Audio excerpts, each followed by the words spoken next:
This conference will now be recorded.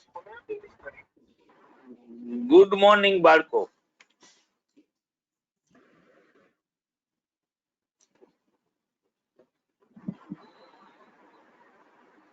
અવાજ આવે છે ને? Good morning sir. Morning, good morning.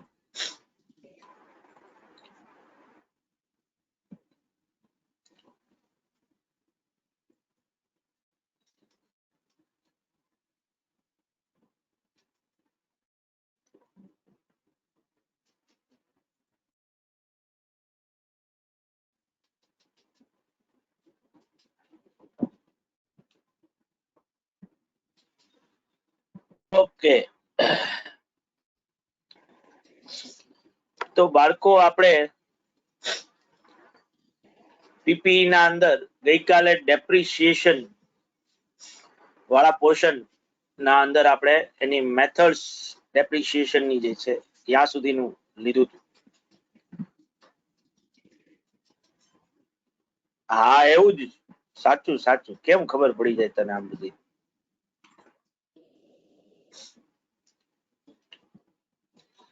અંતર્યામી થઈ ગયેલા. એ મોઢું નથી જોયું મેં. બોલ.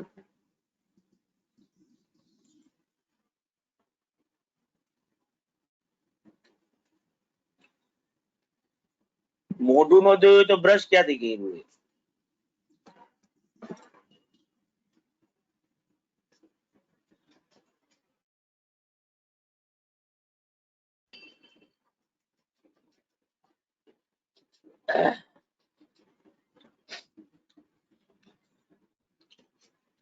તો બાળકો એ તમે લોકો બધા તો મોઢું ને ધોઈ લીધું જ ને?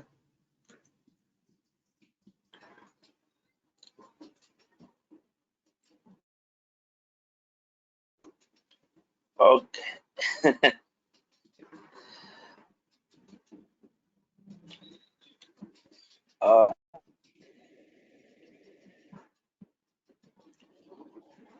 શું વાત?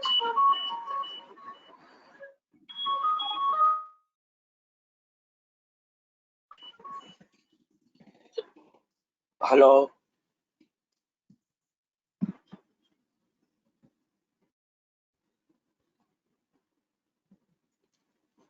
ભાઈ યાર, મેં તને બધું યાર, તું આ રોજ કઈક અલગ અલગ ઓલાથી તું મને ફોન કરે છો આખું. મેં તને આ બધી વસ્તુ હવે તું તારી સાથે જીવનમાં નાની નાની ઘટનાઓ જે બને ઈ તું મને મેં તને આ બધું કીધું તું આખું, ભાઈ તું જોઈ લે બધું આખું. પછી હવે તું હવે આવી બધી વાર્તાઓ તું મારી સાથે કરે રાખ.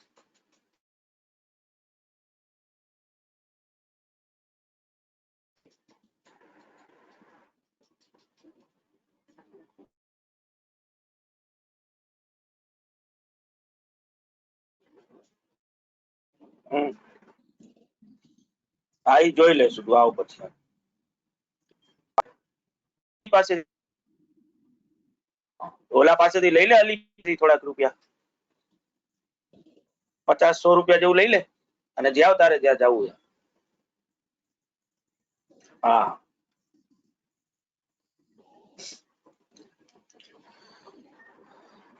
તો બાળકો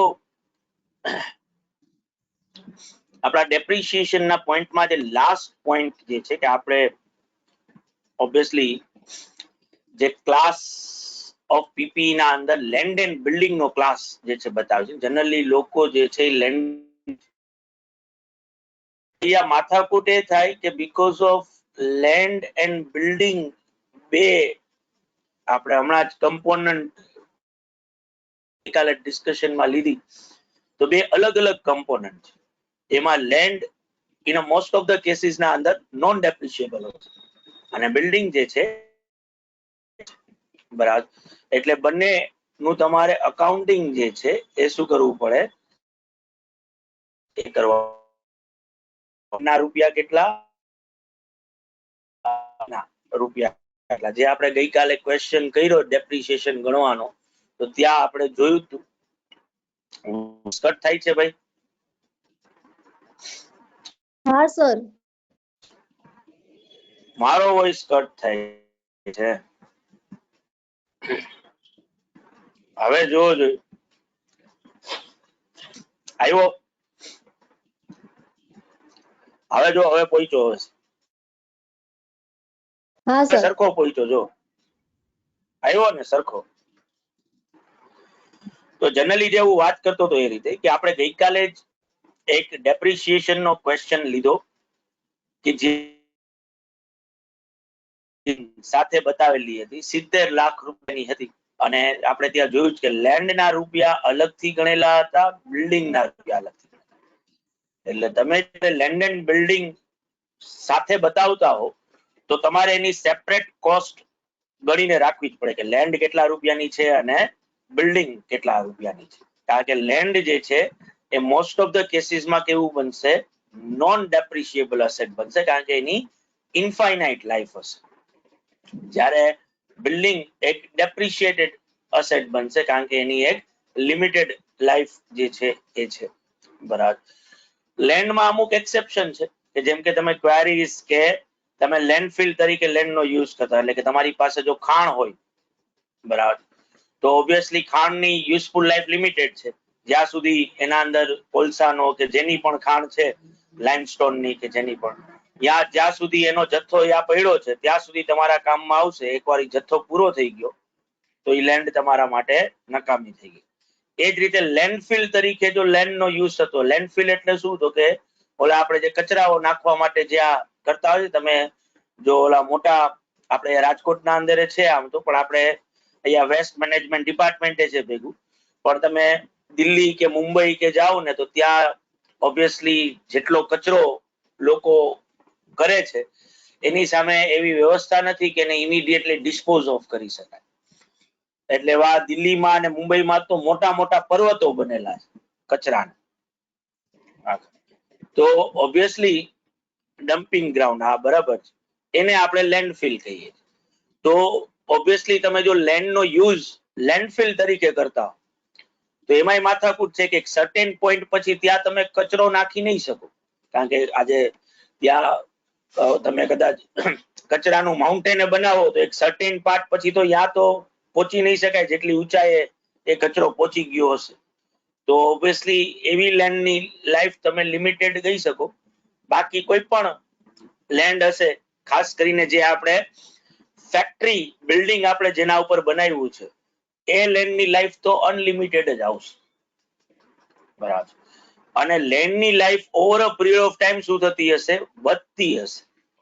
જ્યારે બિલ્ડિંગની life over a period of time શું થતી હશે, ઘટતી હશે. તો લેન્ડની જે ઇન્ક્રીઝિંગ પાર્ટ છે એને આપણે કોઈ કાળે ધ્યાનમાં નથી લેવાના બિલ્ડિંગ નું ડેપ્રિસિએશન ગણવા માટે. એટલે લેન્ડ ગમે એટલા રૂપિયાની હોય, બિલ્ડિંગ વાળો પોર્શન જે છે એ આપણા માટે સેપરેટ પોર્શન છે. બરાબર. અને આપણે ડેપ્રિસિએશન બિલ્ડિંગ ના પાર્ટ ઉપર ગણવાનું છે, નહીં કે લેન્ડ ના પાર્ટ ઉપર. આ આપણે પ્રેક્ટિકલી ગઈકાલે ક્વેશ્ચન જે છે ને પણ જોઈ લીધું. આ પેલાય મેં તમને રિપ્લેસમેન્ટ કોસ્ટ વાળો ક્વેશ્ચન જે કરાવ્યો હતો, યાય મેં તમને આ સેમ વસ્તુ જે છે આવું જ એક એક્ઝામ્પલ મેં તમને ટૂંકમાં લેન્ડ એન્ડ બિલ્ડિંગ વાળું જે છે એ તમને મેં લખાવ્યું. બરાબર. એટલે ઓબ્વિયસલી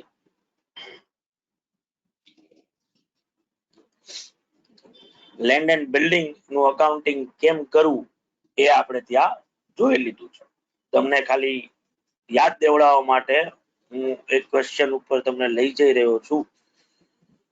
આપણે ગઈકાલે જે આ ક્વેશ્ચન 8મો જે કર્યો હતો ત્યાં તમે જુઓ કે આપણે આ લેન્ડ એન્ડ બિલ્ડિંગ જે છે એને કમ્પોનન્ટ વાઇઝ એના રૂપિયા જે છે એ વેચેલા છે અને લેન્ડ નો જેટલો પોર્શન છે તેના ઉપર કોઈ ડેપ્રિસિએશન ગણ્યું નથી. બાકીનો જે પોર્શન છે કે જેની યુઝફુલ લાઈફ નક્કી થઈ શકે છે, ડેપ્રિસિએશન એના ઉપર જ આવશે. બધાને ક્લિયર બાળકો આ વસ્તુ?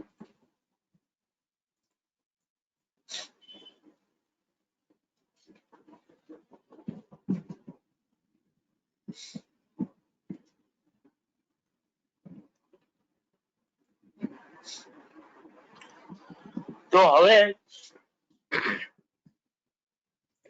ઘણીવાર તમારી પાસે જે અસેટ્સ છે બરાબર, એની યુઝફુલ લાઈફ પૂરી થઈ ગઈ હોય અને હવે તમે એને સ્ક્રેપ તરીકે વેચી નાખવા માંગતા હશો, પણ બેલેન્સ શીટ જે દિવસે બની રહી છે એ દિવસે એ અસેટ હજી વેચાણી નથી. આવી અસેટને આપણે રિટાયર્ડ કરી નાખી છે એવું કહેવાય. એટલે એના એક્ટિવ યુઝ માંથી એ શું થઈ ગઈ છે? રિટાયર્ડ થઈ ગઈ છે. બરાબર. તો ઓબ્વિયસલી જે હેલ્ડ ફોર ડિસ્પોઝલ છે, જે વેચવા માટે આપણે તૈયાર રાખી છે પણ હજી વેચાણી નથી, આવી અસેટને બુકમાં કઈ રીતે બતાવવાની છે?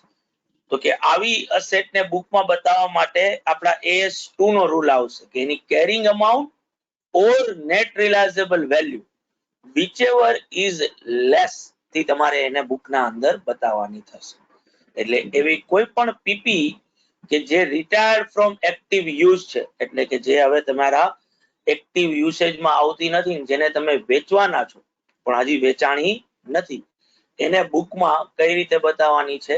તો કે એની carrying amount or net realisable value whichever is less થી. હવે જો કેરિંગ અમાઉન્ટ ₹1,00,000 હોય અને નેટ રિલાયઝેબલ વેલ્યુ 80,000 રૂપિયા હોય તો 80,000 રૂપિયાથી એ આવશે.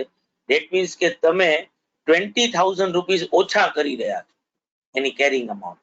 જે તમારા માટે લોસ છે એ લોસ તમારે ઇમિડિયેટલી પીએનએલ અકાઉન્ટમાં શું કરવો પડશે? રેકોગ્નાઇઝ જે છે એ કરવાનો આવશે.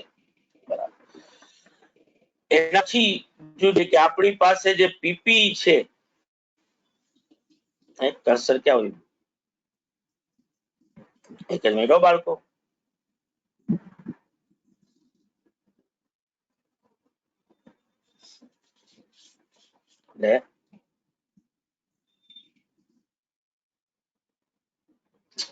હા,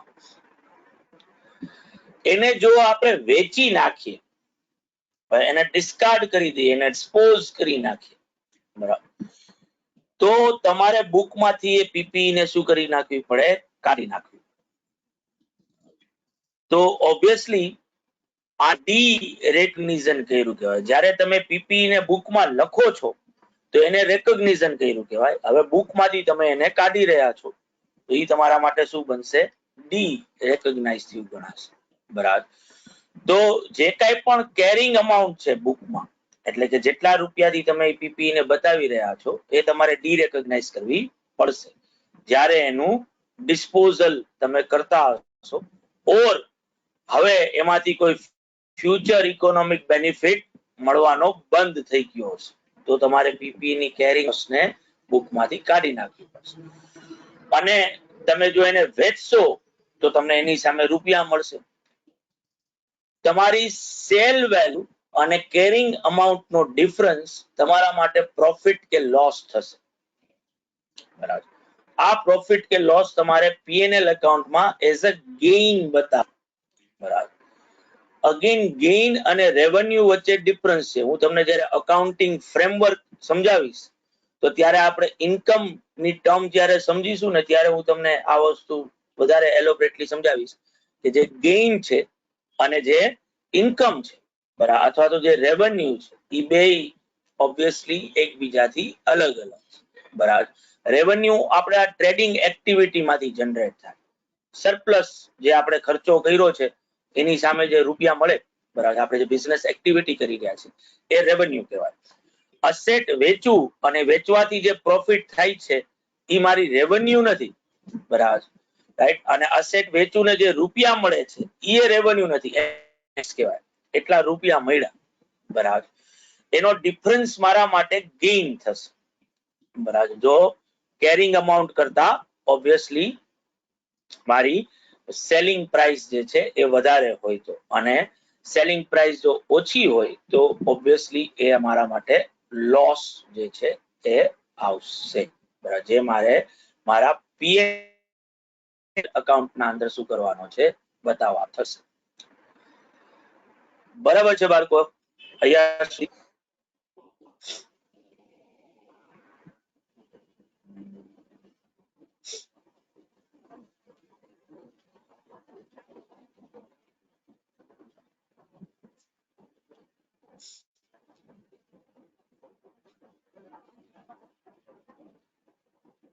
કેમ ચોટી જાય છે? એક જ મિનિટ બાળકો.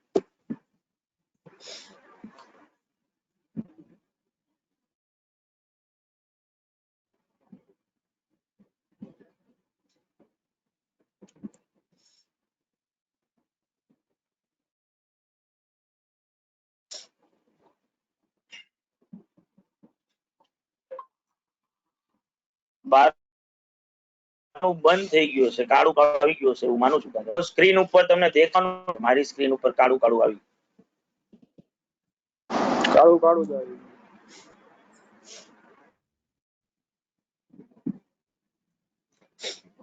બ્લેક સ્ક્રીન આવી ગઈ છે સર, અને તમારો વોઇસ પણ કટ થતો હતો થોડો. શું થતું હતું બગા? વોઇસ પણ કટ થતો હતો એમ. Okay, Sir. નેટ નો ઇશ્યુ લાગે છે ને એવું તને? શું તારું માનવાનું છે, નેટ નો ઇશ્યુ હશે? હાસ તો સર, બીજું તો શું હોય વોઇસ કટમાં. આવી ગયો આવી ગયો આવી ગયો. કોક કાંઈક છોકરી કાંઈક બોલી રહી. ગ્રીન તા બોલું સર. એક મિનિટ ઉભી રહે ઉભી રહે ઉભી રહે. એક જ મિનિટ હો, ઉભી રહે. હા હવે બોલ. આ સર અસેટ વેચી ઈ તો આપણો સર કેપિટલ ગેઇન નો કહેવાય, તો પીએનએલ માં કેમ લખ્યું છે? ઇન્કમ ટેક્સ માં કરવાનું, તો આપણે ઈ અંકુર ને કહેવાનું તારે.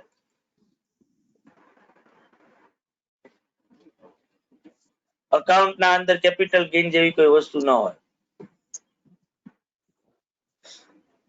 Okay sir.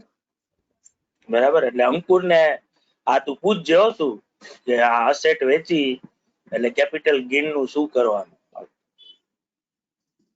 ક્યારે પૂછીશ તું? હા સર, એ ચેપ્ટર આવશે ક્યારે ત્યારે. પૂછીશ?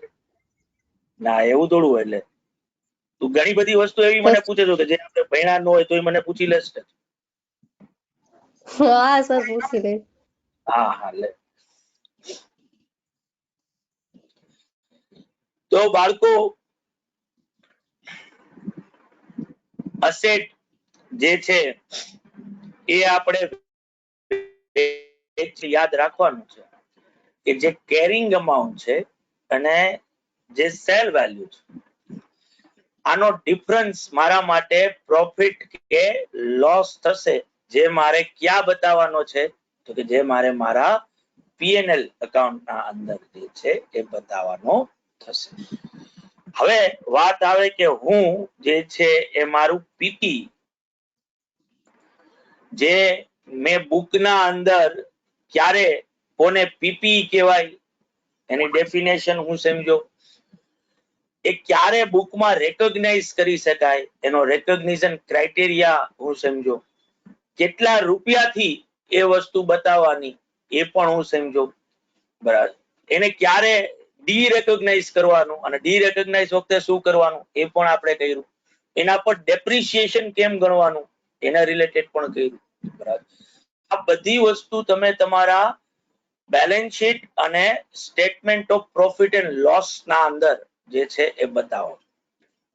બરાબર, પણ આ સિવાય પીપીએ રિલેટેડ તમારે અમુક વસ્તુઓ જે છે એનું એક્સપ્લેનેશન તમારા ફાઇનાન્શિયલ યુઝર ને આપવું પડશે.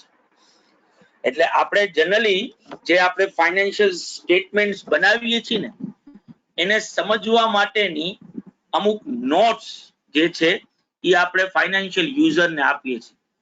કારણ કે નહીં તો ફાઇનાન્શિયલ યુઝર ને કઈ ખબર જ નહીં પડે કે તમે પીપીઈ માટે કોસ્ટ મોડેલ નો યુઝ કરી રહ્યા છો કે પીપીએ માટે રિવેલ્યુએશન મોડ. જો તમે લખીને આપશો જ નહીં એને વસ્તુ, આજે જે રીતે તમે જ્યારે ક્વેશ્ચન ગણો છો તો તમે અમુક ફિગર્સ જે સીધા બેલેન્સ શીટમાં કે પીએનએલ માં બતાવો છો પણ એ સીધા આવ્યા નથી, એના માટે તમે કંઈક વર્કિંગ કર્યું છે. તો એ વર્કિંગ નોટ્સ તમે બતાવો છો ને, જેથી કરીને એ ફિગર તમે કઈ રીતે ગણ્યો એ પણ સમજી શકાય. બરાબર, આવી સેમ વસ્તુ ફાઇનાન્શિયલ સ્ટેટમેન્ટ સાથે થાય કે જે ફાઇનાન્શિયલ સ્ટેટમેન્ટ્સમાં આપણે જે આઇટમ્સ બતાવીએ છીએ એક્સપ્લેનેશન્સ જે છે એ થ્રુ નોટ્સ આપવું પડે. આને ડિસ્ક્લોઝર્સ કર્યું કહેવાય. બરાબર, તો ઓબ્વિયસલી મારે ડિસ્ક્લોઝર્સ તરીકે પીપી ની જો કરું તો મારે ડિસ્ક્લોઝર્સ શેનું કરવું પડે?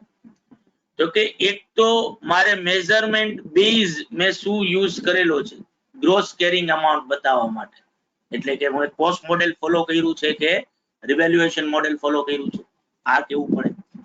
કઈ ડેપ્રિસિએશન ની મેથડ નો યુઝ કર્યો છે, SLM નો કર્યો છે, WDV નો કર્યો છે કે યુનિટ્સ ઓફ પ્રોડક્શન મેથડ નો કર્યો છે, કેટલી અસેટ ની યુઝફુલ લાઈફ હતી, એના ડેપ્રિસિએશન ના રેટ જો યુઝ કર્યા હોય રેટ શું છે, બરાબર, આ પણ કેવું પડે, બરાબર. ગ્રોસ કેરિંગ અમાઉન્ટ અને accumulated depreciation at the beginning of the year અને at the end of the year શું થયું, આના રિલેટેડ કેવું પડે, બરાબર. રિકન્સિલિએશન આપવું પડે, કારણ કે ડ્યુરિંગ ધ યર અસેટમાં જે છે આપણે એડિશન થયા હોય, બરાબર, એમાં વેચાણી હોય તો ડીરેકોગ્નાઇઝ થયું હોય, એના પર એમ્પેરમેન્ટ કર્યું હોય, એના પર રિવેલ્યુએશન કર્યું હોય, તો કેરિંગ અમાઉન્ટમાં યર ઓન યર બેસિસ ઉપર ચેન્જ આવ્યું હોય તો એ માટે એના કયા પરિબળો જવાબદાર છે એ પણ તમારે જે છે એ બતાવવા પડશે, બરાબર.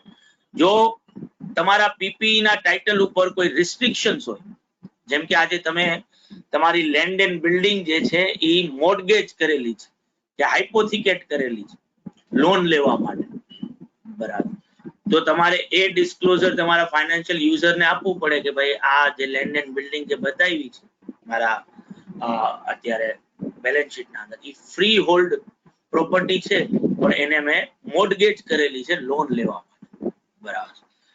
એ જ રીતે જો મેં કે પ્લેજ કરેલું હોય, ખાસ કરીને જે શેર્સ એન્ડ સિક્યોરિટી હોય છે યા એ પ્લેજ કરતા હોય છે, મોર્ટગેજ કોને કહેવાય, હાઇપોથિકેશન કોને કહેવાય અને પ્લેજ કર્યું કોને કહેવાય, આ ત્રણેયનો આમ મોરલેસ ગુજરાતી મીનિંગ થાય ગીરે રાખવું, ગીરો ઉપર જે આપણે રાખીએ એને તમે મોર્ટગેજ, પ્લેજ કે હાઇપોથિકેશન કર્યું કહેવાય. પણ એમાં નાના નાના માઇનર ડિફરન્સ છે, એ તમે જ્યારે બેંકનું ઓડિટ શીખશો ને, ઓડિટના પેપરના અંદર ઓડિટ ઓફ બેંક્સ તમે જ્યારે કરશો, બરાબર, તો યા બેંક જે છે એ લોન લેવા માટે જે સિક્યોરિટીઝ લેતી હશે ને, એમાં અમુક સિક્યોરિટી ને મોર્ટગેજ કરતી હશે, અમુક સિક્યોરિટીમાં એ હાઇપોથિકેશન કરતી હશે, અમુક સિક્યોરિટી પર ચાર્જ લગાડતી હશે, અમુક સિક્યોરિટી ઉપર પ્લેજ વાળી વસ્તુ આવતી હશે, તો ત્યાં તમે એના મીનિંગ જે છે એ બહુ એલોબરેટલી સમજશો કે ભાઈ કોને પ્લેજ કહેવાય, કોને હાઇપોથિકેશન કર્યું કહેવાય, કોને મોર્ટગેજ જે છે એ કર્યું કહેવાય. પણ જો તમે તમારી પીપી ને પ્લેજ કરેલી હોય, એઝ અ સિક્યોરિટી તરીકે તમે આપેલી હોય, બરાબર, તો ઓબ્વિયસલી એ પણ તમારે કેવું પડશે.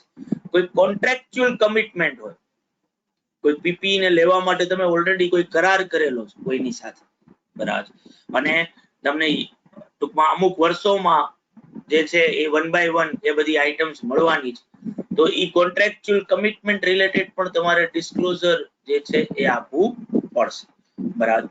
અને ઓબ્વિયસલી જો કોઈ કમ્પન્સેશન, આજે માનો કે સે ફોર એક્ઝામ્પલ મારી પાસે, આપણે એનો હમણાં ક્વેશ્ચન એ કરવા જઈ રહ્યા છીએ, મારી પાસે એક અસેટ હતી જેની કેરિંગ અમાઉન્ટ બુકના અંદર 50,000 રૂપિયાની હતી, બરાબર, અને બેડલી ડેમેજ થઈ અને મેં 10,000 રૂપિયામાં વેચી નાખી.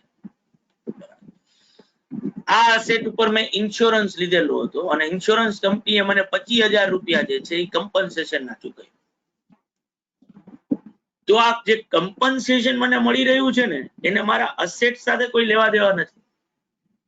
એટલે જ્યારે હું loss on sale of asset ગણું ને તો મારે એ રીતે નથી ગણવાનું કે 50,000 ની વસ્તુમાં 10,000 રૂપિયા સેલ વેલ્યુ ના મળ્યા, 25,000 ઇન્સ્યોરન્સ કંપની પાસેથી મળ્યા, એટલે ઓબ્વિયસલી 15,000 નો મને લોસ થયો. લોસ તો મને 40,000 નો થયો છે, કારણ કે 50,000 વાળી વસ્તુ 10,000 માં વેચા. ઇન્સ્યોરન્સ કંપની પાસેથી જે રૂપિયા મળ્યા છે એ થર્ડ પાર્ટી કમ્પન્સેશન કહેવાય, કે જે મારે સેપરેટલી પીએનએલ એકાઉન્ટમાં બતાવવું પડે, એ અલગથી આવે. Net effect profit and loss account ઉપર સરખી જ આવશે, 15,000 ની જ નેટ ઇફેક્ટ આવે, કારણ કે 40,000 નો લોસ બતાવીશ અને 25,000 ની ઇન્સ્યોરન્સ રિસીપ્ટ બતાવીશ, એટલે નેટ 15,000 જ આવશે.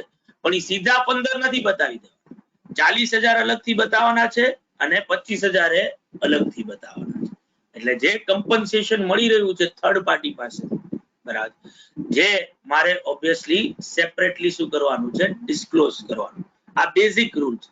હવે જો તમે આવું ન કરતા હો, માનો કે તમે કમ્પન્સેશન જે છે એ સેપરેટલી નથી બતાવી રહ્યા, તો પછી તમારે એનું શું આપવું પડશે, ડિસ્ક્લોઝર જે છે એ આપવું પડશે કે ભાઈ જે 15,000 નો લોસ મેં બતાવ્યો છે, આ લોસ માં 25,000 ની ઇન્સ્યોરન્સ રિસિપ્ટ શું છે, ઇન્ક્લુડેડ છે. પણ આવું કરવાનું છે જ નહીં. હું ઇન્વર્ટેડ કોમામાં કહી રહ્યો છું કે જો મને ઇન્સ્યોરન્સ કંપની પાસેથી કમ્પન્સેશન મળે તો આ કમ્પન્સેશન ને હું ક્યારેય મારા profit and loss on sale of asset સાથે મર્જ નહીં કરું. પ્રોફિટ ઓર લોસ ગોતવા માટે કેરિંગ અમાઉન્ટ અને સેલિંગ પ્રાઇસ નો ડિફરન્સ લઈશ અને ઈ જ મારો પ્રોફિટ કે લોસ થશે, બરાબર. અને કમ્પન્સેશન હું શું કરીશ, અલગથી જ બતાવીશ, બરાબર, કે જે મને મળ્યું હશે એ. આ જ રીતે જો હું રિવેલ્યુએશન મોડેલ ફોલો કરતો હોઉં તો કઈ તારીખે રિવેલ્યુએશન કર્યું, એ રિવેલ્યુએશન કરવા માટે કોઈ ઇન્ડિપેન્ડન્ટ વેલ્યુઅર જો એમાં મેં ઇન્વોલ્વ કર્યો હોય તો એની ડિટેલ આપવી પડશે, બરાબર. જો carrying amount of each class of PP બતાવવી પડશે જો હું કોસ્ટ મોડેલ થી અપ્લાય કરતો હોઉં, બરાબર. એટલે ઓબ્વિયસલી આજે મેં લેન્ડ એન્ડ બિલ્ડિંગ નું રિવેલ્યુએશન કર્યું છે પણ પ્લાન્ટ એન્ડ મશીનરી નું રિવેલ્યુએશન નથી કર્યું. ઈ ક્લાસ એમને બાકી છે, એને હું કોસ્ટ થી બતાવું છું, બરાબર.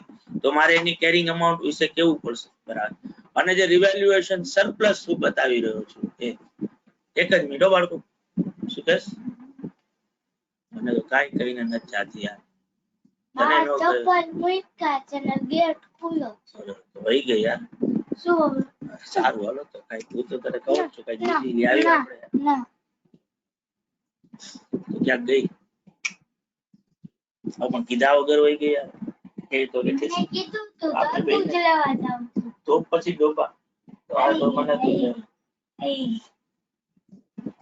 મને હવે 2 મિનિટ ની ખુશી દઈને વયો ગયો એમ. એને તો તું ક્યારે આવીશ યાર? રાત્રે. હવે સીધો રાતે આવીશ તું? હા રાતે ચેસ રમવાનું છે કે? હા બાય બચ્ચુ, હજી છો ને? ના હમણાં હમણાં તો આવીશ ત્યારે આવીશ ને પાછો. Okay bye.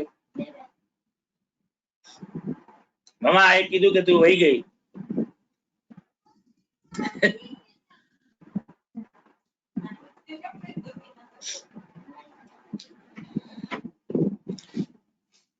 તો અહીંયા બાળકો આપણું જે પીપી જે છે એ ઓફિશિયલી પૂરું થાય છે, પણ એક નાનકડો પોઈન્ટ હું મારા તરફથી એડ કરી રહ્યો છું. આને તમારા ઇન્ટરના પીપી સાથે કોઈ લેવા દેવા નથી, બરાબર. આ જસ્ટ હું મારા તરફથી તમને આપી રહ્યો છું. આપણે ઓલરેડી કોસ્ટ ડિટર થવા માંડ્યો.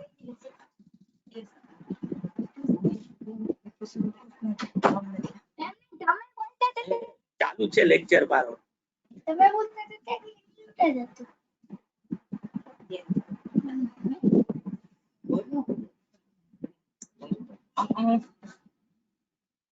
વોઇસ કટ થાય છે ને બાળકો, સાચી વાત છે. હવે આવ્યો અવાજ કે હજી નથી આવતો? આવ્યો બસ. તો જે આપણે ડિટર્મિનેશન ઓફ કોસ્ટ વાળા પાર્ટમાં કોસ્ટ નો જે મીનિંગ સમજ્યા કે જેમાં આપણે રેસ્ટોરેશન અને ડીકમિશનિંગ લાયબિલિટી જે છે એક કોસ્ટ તરીકે બતાવવાની આવે. જે મેં તમને કીધું હતું, મેં તમને એક્ઝામ્પલ થી ઓલા ટાવર વાળું એક્ઝામ્પલ આપ્યું હતું, રિલાયન્સ જીઓ ના ટાવર વાળું. અને રિલાયન્સ ઇન્ડસ્ટ્રી જે છે એ 10 વર્ષ પછી એ ટાવર ને યાદી કાઢે તો કેટલો ખર્ચો કરવો પડશે એનું પ્રોવિઝન અત્યારથી એને કરવું પડે કે જે મારી પીપી ની કોસ્ટમાં શું થાય, એડ થાય. હવે માથાકૂટ શું થાય કે આ એક નિયર એસ્ટિમેશન હતું. જ્યારે મેં ટાવર ત્યાં ફિટ કર્યા ત્યારે મેં મારા પાસ્ટ એક્સપિરિયન્સ ના બેસિસ ઉપર અને અત્યારે જે ટાઈપનો ખર્ચા ચાલી રહ્યા છે એના પોઈન્ટ ઓફ વ્યૂ થી મેં જોયું કે 10 વર્ષ પછી જો આ ટાવર ને અહીંયાથી કાઢું તો કેટલો ખર્ચો મારે કરવાનો થશે એનું એસ્ટિમેશન કરીને મેં મારી પીપી ની કોસ્ટમાં શું કરી નાખ્યું હતું ઈ પ્રોવિઝન એડ કરી દીધું હતું અને સામે લાયબિલિટી બાજુ ઈ ડીકમિશનિંગ રેસ્ટોરેશન અને અધર લાયબિલિટીઝ જે છે એ બતાવી દીધી પણ એકચ્યુઅલમાં એટલો ખર્ચો કદાચ થાય ખરી અને કદાચ ન પણ થાય બરાબર અને ઓબ્વિયસલી ઈ 10 વર્ષ પૂરા થાય ત્યારે હું ઈ જોવા જાઉં કે હવે ખર્ચો કેટલો થશે એની જગ્યાએ હું ટાઈમ એન્ડ અગેન જે આ રેસ્ટોરેશન લાયબિલિટી મેં બતાવેલી છે લાયબિલિટી સાઈડ રેસ્ટોરેશન લાયબિલિટી આવી હશે અને અસેટની કોસ્ટમાં એ વસ્તુ એડ થઈ ગઈ હશે બરાબર એને હું રિવ્યુ કરીશ બરાબર અને જો હું રિવ્યુ કરું કે ભાઈ આટલો ખર્ચો મેં ઇનિશિયલી જે વિચાર્યો હતો એટલો જ થશે કે એમાં કોઈ ચેન્જ આવશે જો ઈ ચેન્જ ની વાત કરતો અને મારા રિવ્યુ પ્રમાણે ઈ લાયબિલિટીમાં મારે હવે શું કરવાનો છે વધારો કરીએ એટલે કે મેં માનો કે ઇનિશિયલી ટાવરને ઉખાડવાની અને પાછું ઓલી છત જેવી હતી એવું બનાવવા માટેનું પ્રોવિઝન મેં ઇનિશિયલી લાખ રૂપિયાનું કર્યું તો મારા બુકમાં અત્યારે ડીકમિશનિંગ રેસ્ટોરેશન અને અધર લાયબિલિટી સાઈડ 1 લાખ રૂપીસ થી બોલતી હશે અને અસેટમાં ઈ 1 લાખ રૂપીસ મેં એડ કરેલા છે પણ હવે હું એવું વિચારી રહ્યો છું કે લાખ નહીં 1.5 લાખ થશે ખર્ચો તો હું મારી લાયબિલિટી ને શું કરી રહ્યો છું ઇન્ક્રીઝ કરી રહ્યો છું 50,000 રૂપિયા તો બહુ સિમ્પલ કે જો લાયબિલિટી વધે તો એટલા રૂપિયાથી અસેટે વધશે એ મારે શું કરવું પડશે તો કે મારી કોસ્ટમાં એડ કરવાનું થશે બરાબર એટલે જો ઇન્ક્રીઝ ઇન લાયબિલિટી થાય તો કોસ્ટમાં એટલા રૂપિયા શું થશે એડ જે છે એ કરવાના આવશે તમને આવો કોઈ ક્વેશ્ચન નહીં આવે બાળકો તમે રેસ્ટ અશ્યોર રહેજો આ જસ્ટ ખાલી આપણે વધારાનું નોલેજ લઈ રહ્યા છે આ સિવાય બીજું કાંઈ આના અંદર નથી માનો કે આ જે લાયબિલિટીમાં તમે જે ઇન્ક્રીઝ કરી રહ્યા છો ને બરાબર એના લીધે ઓબ્વિયસલી તમારી કોસ્ટ ઓફ અસેટ શું થવાની છે વધવાની છે પણ ત્યારે તમારે એવા ઇન્ડિકેશન મળી રહ્યા છે કે અસેટની રિકવરેબલ અમાઉન્ટ જે છે ને એ કેરિંગ અમાઉન્ટ કરતા ઓછી થવાની છે ધેટ મીન્સ કે એમ્પેરમેન્ટ ની વાત આવી રહી છે બરાબર એટલે જે અહીંયા લખ્યું છે કે if such increase in a liability is an indication that new carrying amount may not be fully recoverable બરાબર તો શું થાય તો કે તોય આપણે એ ઇન્ક્રીઝ જે કરી રહ્યા છીએ એને કોસ્ટમાં એડ તો કરવાનું આવશે પણ પછી એમ્પેરમેન્ટ ટેસ્ટ રન કરવાની એમ્પેરમેન્ટ ટેસ્ટ રન કરી અને રિકવરેબલ અમાઉન્ટ ગોતવાની તો રિકવરેબલ અમાઉન્ટ ઓછી હોય કેરિંગ અમાઉન્ટ કરતા તો ડિફરન્સ આપણા માટે શું બનશે એમ્પેરમેન્ટ લોસ જે છે એ થશે કે જે મારે ત્યાં બુક કરવાનો આવશે એની સામે જો ડિક્રીઝ થતી હોય લાયબિલિટી આપણે જે 1 લાખ ની લાયબિલિટી બતાવેલી છે હવે આપણે એમ લાગે છે કે 80,000 રૂપિયા થશે બરાબર તો 20,000 રૂપિયા આપણે ઓછા કરી રહ્યા છે બરાબર તો એટલા રૂપિયા જો લાયબિલિટી માંથી ઓછા થાય તો સામે અસેટ માંથી ઓછા થવા જોઈએ subject to carrying amount asset ની 20,000 રૂપિયાથી વધારે હોય તો 20,000 રૂપિયા તમે ત્યાંથી શું કરી શકો લેસ કરી શકો પણ માનો કે કેરિંગ અમાઉન્ટ 20,000 જેટલી છે જ નહીં અસેટ અને લાયબિલિટીમાં 20,000 થી વધારે ડિક્રીઝ આવી ગયું છે તો જેટલા રૂપિયા અસેટની કેરિંગ અમાઉન્ટ પડી છે એટલા રૂપિયા તો લેસ કરી નાખવાના બરાબર અને બાકીના રૂપિયા જે છે એ તમારે પીએનએલ એકાઉન્ટમાં ડેબિટ કરવાના કારણ કે એને રિલેટેડ તમારે ટૂંકમાં આ પીએનએલ એકાઉન્ટમાં તમારે લઈ જવાના ડેબિટ તો નહીં પણ ક્રેડિટ થશે બરાબર તો ઓબ્વિયસલી સે ફોર એક્ઝામ્પલ તમારી લાયબિલિટી 1 લાખ રૂપીસ ની હતી તમે એસ્ટિમેટ કરી રહ્યા છો 70,000 તો 30,000 લાયબિલિટીમાં ઘટાડવાના છે પણ સામે જે પીપીઈ છે એની બુકમાં કેરિંગ અમાઉન્ટ જ 15,000 રૂપિયાની છે તો 30,000 લાયબિલિટી માંથી તો ઘટાડશો પણ સામે પીપીઈ માંથી 30,000 ઘટી શકશે નહીં તો જેટલા છે એટલા ઘટાડી નાખવાના 15,000 રૂપિયા અને બાકીના 15,000 રૂપિયા ક્યાં રેકગ્નાઇઝ કરી નાખવાના પીએનએલ એકાઉન્ટ બરાબર તો આ જો ચેન્જીસ થાય તમારા રેસ્ટોરેશન કે અધર લાયબિલિટીઝ ના અંદર તો તમારે આ રીતે તમારી પીપી ની કોસ્ટમાં એને શું કરવાના છે એડજસ્ટ જે છે એ કરવાના છે બરાબર છે બાળકો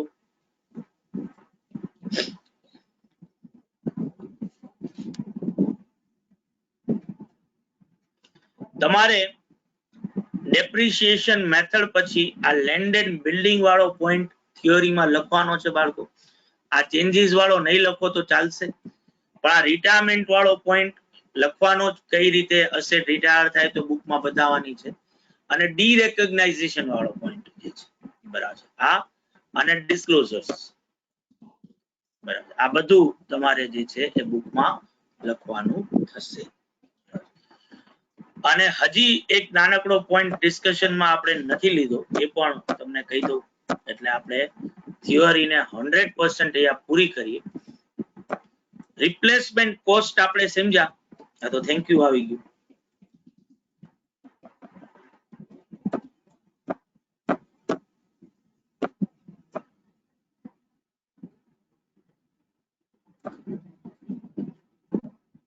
ક્યાં ગયું ભાઈ? તો એના નીચે જો ઇન્સ્પેક્શન કોસ્ટ પણ છે. તો આ ઇન્સ્પેક્શન કોસ્ટ તમારી પાસે ઘણી બધી એવી આઈટમ, ખાસ કરીને અગેન એરક્રાફ્ટ વાળો જે પોઈન્ટ જે છે, એરક્રાફ્ટ વાળું એક્ઝામ્પલ આઈડિયલ એક્ઝામ્પલ, કે એરક્રાફ્ટ ને ટાઈમ એન્ડ અગેન ઇન્સ્પેક્ટ કરવું પડે, બરાબર, કારણ કે ઓબ્વિયસલી સેફટી રીઝન્સ માટે તમારે એ જોવું જ પડે, કારણ કે ઉપર 40,000 ફૂટ ઉપર કોઈ મદદ પહોંચાડી નહીં શકાય જો ત્યારે કઈ એરક્રાફ્ટ ના અંદર કઈ ખામી કે એવું કઈક આવશે, એટલે ઘણી બધી લાઈફ સ્ટેક ઉપર હોય છે. આ જ રીતે તમારા ફેક્ટરી ના અંદર તમે જે પ્લાન્ટ એન્ડ મશીનરી ઇન્સ્ટોલ કર્યા છે એનું ઇન્સ્પેક્શન પણ થાય, જેથી કરીને તમે જોઈ શકો કે ભાઈ સેફ છે કે નહીં. બિલ્ડિંગ જે છે, બરાબર, કારણ કે બિલ્ડિંગ પણ over a period of time શું થવાનું છે, ઘસાવાનું છે, તો એનું ઇન્સ્પેક્શન પણ થતું હોય છે.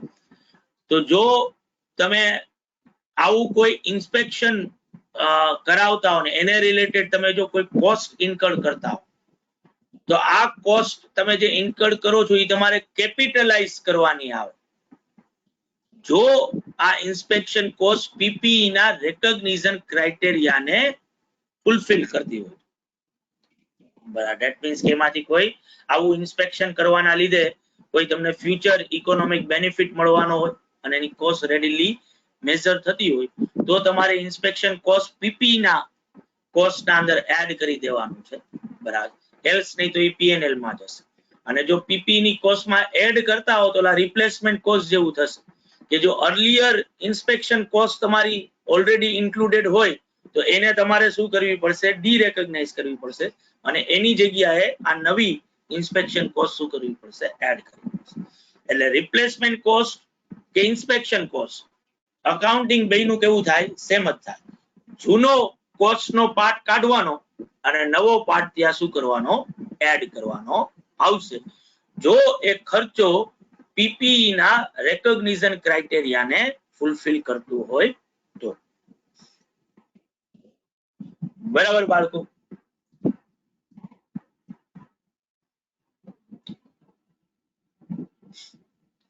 તો હવે આ છેલ્લી સ્લાઇડ. Thank you. સર તો એક જ મિનિટ બગા, વાક્ય બોલી લો ખાલી. તો A10 જે છે, બરાબર, એની જે થિયોરી નો પાર્ટ જે છે બાળકો, એ અહીંયા આપણો પૂરો થાય છે. એક બહુ જ સારામાં સારું અકાઉન્ટિંગ સ્ટાન્ડર્ડ તમે બધાએ પણ જો થોડું ઘણું જે કાલે આપણે ઓલા ભાઈએ કીધું કેવલે કે થોડું થોડું સમજાય છે, આ બધું થોડું થોડું એ સમજાણું હોય, બરાબર, તો તમને એ રિયલાઇઝ, તમે ઘણી બધી વસ્તુઓ અત્યાર સુધી નહોતા જાણતા અસેટ રિલેટેડ, એ તમને આ અકાઉન્ટિંગ સ્ટાન્ડર્ડ જાણવા મળી હશે, બરાબર. તો ઓબ્વિયસલી આ એક બહુ જ ઇમ્પોર્ટન્ટ અકાઉન્ટિંગ સ્ટાન્ડર્ડ છે. અને પાછું રિટાલિએટ કરું છું, એક ક્વેશ્ચન હશે જ તમારા ફાઇનલ એક્ઝામમાં AS10 રિલેટેડ, એટલે આ એક મોસ્ટ ડુ અકાઉન્ટિંગ સ્ટાન્ડર્ડ છે કે જે તમને આવડતું હોવું જ જોઈએ. હવે જેવી હતો કે ડીટી હતો, કોણ હતું ભાઈ? એ બે માંથી કોઈ નહોતું. હા હું જ હતો જેવી. હેલો, અવાજ આવે છે? તું ને આ ગ્રીનિતા બે કોમ્પિટિશન માં નથી ને બગા? એ ના સર, કોણ કેટલા વધારે ક્વેશ્ચન પૂછશે એમ? ના સર, હું કેટલા બધા પ્રશ્ન પૂછું એના જેટલા. ડૈરા વગર પૂછ, હે? કોઈ પણ જાતના ડર રાખ્યા વગર પૂછ. ના સર, ડર શું હોય એમાં? હા પૂછ પૂછ. સર, એ જે તમે ઓલા છેલ્લા પોઈન્ટ કીધા કે પોઈન્ટ લખવાના, ઈ કહી દો ને. અને ડી રિકોગ્નાઇઝેશન નો મિનિંગ કયો ને સર? ડી રેકોગ્નાઇઝેશન એટલે કાઢી નાખવું. જે બતાવ્યું છે બુકમાં એને તું, જ્યારે તું બુકમાં કોઈ વસ્તુ, આજે મેં કેમ કીધું કે જેવી બોલી રહ્યો છે, તો આ જેવીને મેં શું કર્યો? રેકોગ્નાઇઝ કર્યું. ભાઈ જેવી અત્યારે આ જેટલા તારી સાથે 43 છોકરાઓ બેઠા છે એ બધાને ખબર પડી કે આ જેવી બોલી રહ્યો. તો આ રેકોગ્નિશન. એટલે જ્યારે બુકમાં કોઈ અસેટ ને એવું બતાવું તો એ રેકોગ્નિશન કર્યું કહેવાય. હવે તું બોલતો તોય તને ધ્યાનમાં ન લો, બરાબર છે? કે ભાઈ જેવી તું કઈ કેતો, તું રાડું પાડી પાડીને કેતો કે હું જેવી બોલું તોય હું ધ્યાનમાં ન લઉં તો તને મેં ડી રેકોગ્નાઇઝ કરી નાખ્યું. એ જ રીતે જો અસેટ ને વેચી નાખવું તો બુક માંથી મારે એને શું કરવી પડે? કાઢી નાખવી પડે. તો હવે બુકમાં એને નહીં બતાવું, બુક માંથી નીકળી ગઈ તો એને શું કર્યું કહેવાય? D recognition. રેકોગ્નિશન ઊંધું, ડી રેકોગ્નિશન.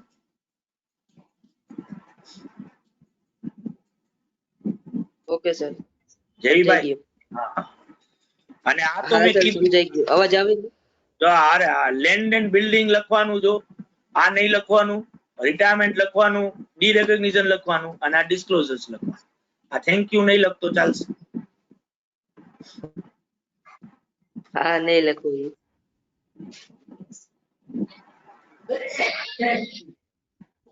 Okay sir. તો બાળકો પાછા લીથા ઉપર જઈએ. પેલા કોણ આવ્યું? એક નાની કોમ્પિટિશન માં જે છે ઈ બોલ. સર, આ ઇન્સ્પેક્શન કોર્સ નું તમે કીધું એ પાછું કયો ને? હા, બસ એમ જ. થોડું કામ સર, શું સમજ? ઇન્સ્પેક્શન કોસ્ટ, જે રીતે તું રિપ્લેસમેન્ટ કોસ્ટ નું અકાઉન્ટિંગ કરે છો ને એ જ રીતે ઇન્સ્પેક્શન કોસ્ટ નું અકાઉન્ટિંગ કરો. ઇન્સ્પેક્શન કોસ્ટ ક્યારે ઇન્કર થાય? તો કે તારી પાસે એવી અસેટ હોય કે જેમાં તારે time and again safety purpose માટે એ પ્રોપરલી ચાલે છે કે નહીં, એની એફિશિયન્સી ડિટરમાઇન કરવા માટે, અથવા તો અમુક જગ્યાએ લીગલ રિક્વાયરમેન્ટને ફૂલફિલ કરવા માટે તારે અમુક ઇન્સ્પેક્શન, જે હેલ્થ સર્ટિફિકેટ્સ જે હોય છે ને, જેમ કે તારી પાસે અત્યારે બાઇક તું ચલાવતી હો, બરાબર, તો એ બાઇક જે છે એનું તારે એક હેલ્થ સર્ટિફિકેટ, હમણાં જ નીતિન ગડકરીએ સ્ક્રેપેજ પોલિસી આપી 2-3 દિવસ પહેલા, તો એને કીધું કે જે લોકો પાસે હવે 15 વર્ષથી જૂનું બાઇક હશે એ લોકોએ રી-રજિસ્ટ્રેશન કરાવવું પડશે, જે કઈ વ્હીકલ હશે આપણું, અને હેલ્થ સર્ટિફિકેટ લેવું પડશે. તો આ વસ્તુ કઈ રીતે મળે? તો કે આ વસ્તુ જે છે તારે જે એના જે રીતે ઓલા વેલ્યુએશન કરવા માટે એક વેલ્યુઅર હોય છે, એ રીતે આવા ઇન્સ્પેક્શન કરવા માટેના ઇન્સ્પેક્ટર્સ હોય છે કે જેને તારે તારી જગ્યાએ બોલાવવા પડે, અને એ તારી અસેટ નું ઇન્સ્પેક્શન કરે અને એના ઉપરથી પોતાનો રિપોર્ટ જે છે એ આપે અસેટ રિલેટેડ. જેના માટે તારે ખર્ચો કરવો પડે, ઓબ્વિયસલી ઓલાને ફીસ આપવી પડે ને એ થાય.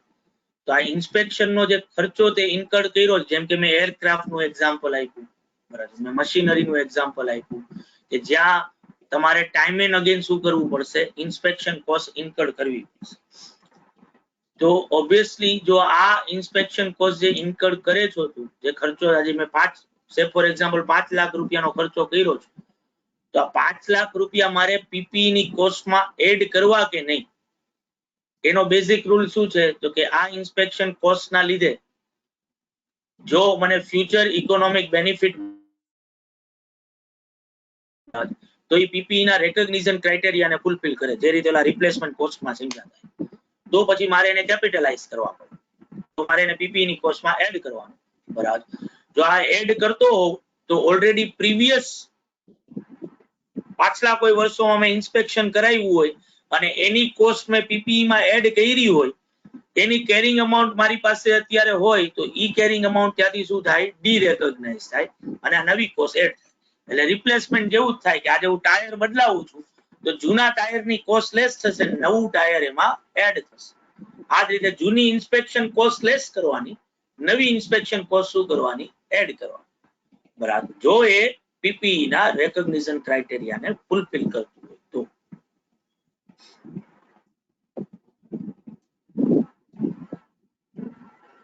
બરાબર જાનવી યસ સર સમજી ગઈ ઓકે તો બાળકો આ 7મો અને 8મો ક્વેશ્ચન આપણે ગઈકાલે કર્યો હતો 9મો ક્વેશ્ચન ને આપણે તમારા ફાઉન્ડેશન નું નોલેજ આપણે જોયું હતું બરાબર હવે જો આ 10મો ક્વેશ્ચન જે મેં તમને હમણાં સમજાવ્યો ને ડીરેકોગ્નિશન ના પોઈન્ટ પર કે ભાઈ entity had a machine which got damaged due to fire on 31st January. Carrying amount of machine was 1 lakh on that date. Entity sold the damaged asset as a scrap for 10 lakh rupees. Entity had insured the same asset against damage. As on 31st March, the compensation process was still in process, but insurance company has confirmed the claim. Compensation of 50,000 is receivable from insurance company. How will the entity account for the above transaction? બરાબર તો તમે જુઓ કે carrying amount 1 lakh રૂપિયાની છે machinery અને badly damage થયું એટલે એને વેચી નાખ્યું અને એમાંથી 10,000 મળ્યા છે અને ઇન્સ્યોરન્સ કંપની વાળા પાસેથી 50,000 મળ્યા છે તો આ બે અલગ અલગ ટ્રાન્ઝેક્શન છે અસેટ વેચી અને ઇન્સ્યોરન્સ કંપની પાસેથી જે કમ્પન્સેશન મળ્યું બરાબર ઈ બેને મર્જ નથી કરવાના એટલે અસેટ મશીનરી જે વેચી છે એમાં લોસ થયો અને લોસ 90,000 રૂપિયાનો થયો sale value minus carrying amount કરું તો 90,000 રૂપિયા થાય અને ઇન્સ્યોરન્સ કંપની પાસેથી જે કમ્પન્સેશન મળે છે ઈ થર્ડ પાર્ટી કમ્પન્સેશન કહેવાય કે જે સીધું પીએનએલ એકાઉન્ટમાં રેકોગ્નાઇઝ કરવાનું આવે એટલે જો આનો આન્સર લખું ને તેનો આન્સર કંઈક આવો થાય કે પહેલા મારે loss on sale of asset કરવાનું કે જે કેટલું આવશે તો કે carrying amount minus sale value એટલે 90,000 રૂપિયા બરાબર છે above loss is transferred to P&L account અને પછી નીચે નોટ લખવાની કે while compensation received from third party that is an insurance company is treated as other income and credited to P&L account. સમજાણું બાળકો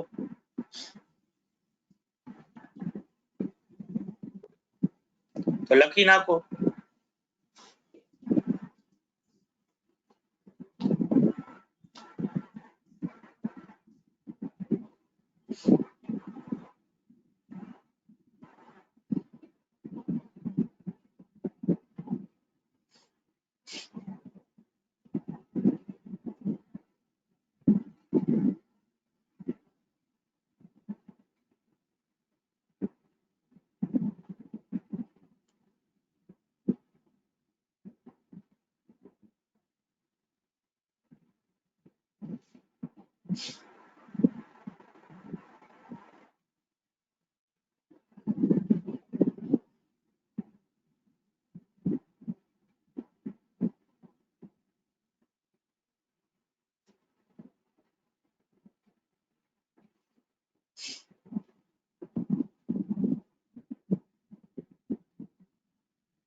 લખાઈ જાય એટલે કેજો જાઓ પાણી પી લઉં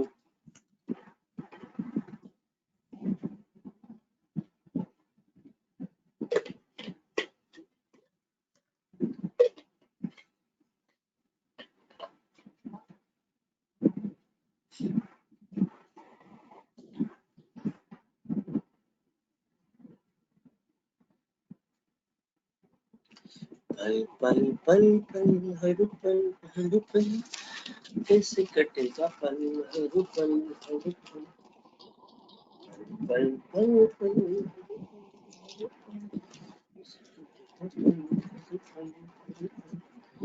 दिल दिल बुन मची हम मची है हलचल हलचल कैसे कटेगा पल हर पल આ, આ, આ. લા, લા, લા, લા, લા, લા, લા, લા. ओ सफर लगता है डर, रात कठिन. હવે જો 11મો ક્વેશ્ચન છે બાળકો. દિગંબર એક સેકન્ડ લિમિટેડ. રાખો ને ચાલો. હે એક સેકન્ડ રાખો ને ઓલું તો પછી યાર પાછો તો આ લોકો જયારે દંડન લખતું હોય ને બાળકો, તો જે લોકો લખતા હોય ને એ લોકો પ્લીઝ એનો વોઇસ રેઇઝ કરે કે સર અમારે નથી થયું. કારણ કે પછી આ બધા દંડ લખી રહ્યા છે એટલે મને એમ કે થઈ ગયું. ઓકે ઓકે સહી થઈ ગયું છે. થઈ ગયું ને? હા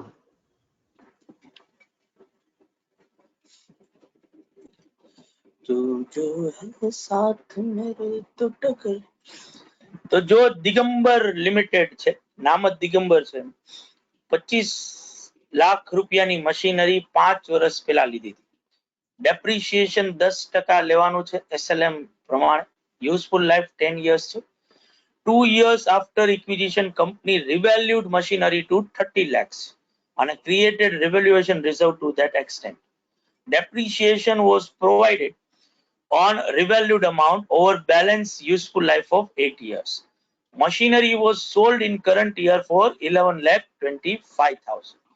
Give accounting treatment for the above uh, machinery in company's account, and what will be the treatment if machinery fetch only 4,25,000 rupees. બરાબર. તો સૌથી પહેલા તો તમારી પાસે 25 લાખ રૂપિયાનું મશીન જે છે એ તમે લીધું હતું 5 વર્ષ પહેલા. 2 વર્ષ પછી એને રિવેલ્યુડ કર્યું તમે અને એને બુકમાં 30 લાખથી બતાવ્યું. એટલે જે 2 વર્ષ પછી કેરિંગ અમાઉન્ટ હોય ઈ કેરિંગ અમાઉન્ટ અને 30 લાખ વચ્ચેનો જે ડિફરન્સ થાય ઈ તમારો રિવેલ્યુએશન સરપ્લસ થાય, કે જે તમે રિવેલ્યુએશન સરપ્લસ તરીકે બતાવ્યું હશે. અને હવે જે છે એના પછીના 3 વર્ષ આપણે મશીન રાખ્યું એટલે અત્યારે 5મા વર્ષના એન્ડમાં આવી ગયા છે. યુઝફુલ લાઈફમાં તમે રિવેલ્યુએશન કર્યું ત્યારે કોઈ ચેન્જ નથી કર્યો. 2 વર્ષ પછી રિવેલ્યુએશન કર્યું અને હજી 8 વર્ષ ચાલશે મશીન એવું જ તમે માનેલું હતું. બરાબર. ઓવરઓલ પેલા તમે 10 વર્ષ જ ગણ્યા હતા, એમાંથી 2 પૂરા થયા એટલે 8 બચ્યા હતા. બરાબર. એક જ મિનિટ બાળકો. બાય બચ્ચું. બપોરે મળશું સાંજે. રાત્રે આવીશ બચ્ચા કે આજે 5 વાગે આવી જઈશ? આજે રાત્રે આવીશ યાર. Very good. ઓહો બાપા, તો પછી નાની ના ઘરે રહે જ જા ને યાર, શું કામ આવું કરે છે?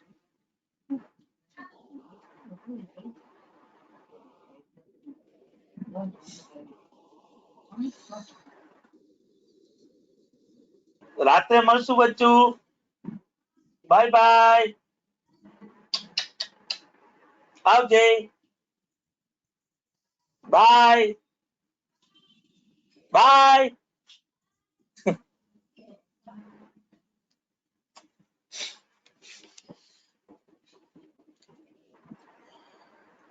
તો બાળકો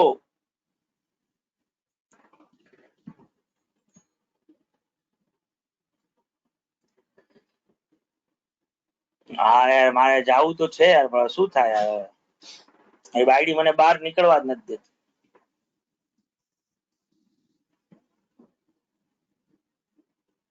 ના ના હાલશે, કઈ વાંધો. આમે બસ એના હવે નાની ના પછી ઘરે, એવું બધી જગ્યાએ ન હોય. આમે એના નાની ના ઘરે જઈ રહ્યો છે. વળી હું જઈશ તો એના નાની મને રોકી લેશે.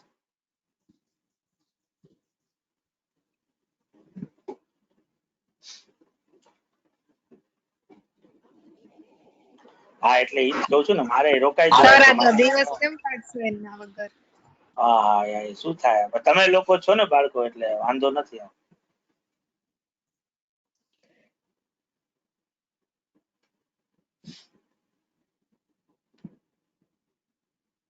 મળું જ છું બગા.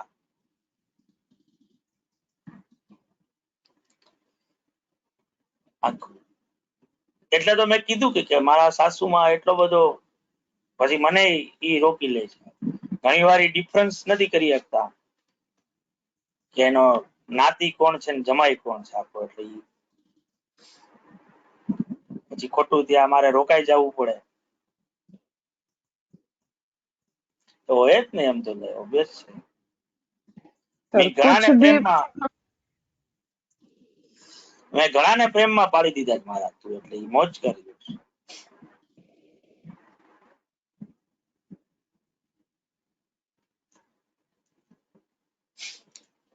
તો બાળકો આપણે જે ક્વેશ્ચન માં વાત કરતા હતા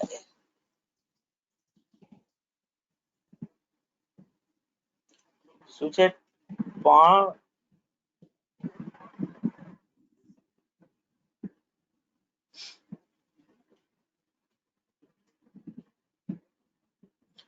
યા બ્રહ્મ જ્ઞાન યાથી મળે મને, દઉં નો સપના.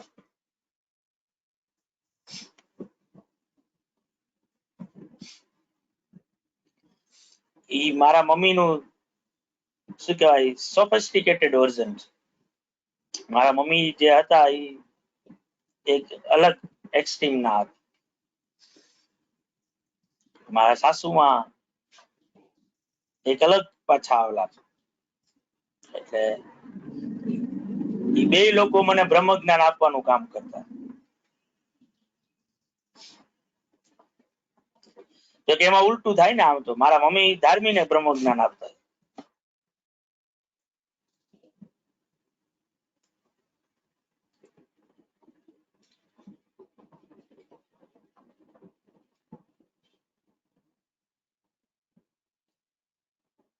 હા યાદ બધું નથી કરી શકતો નમ્રતા.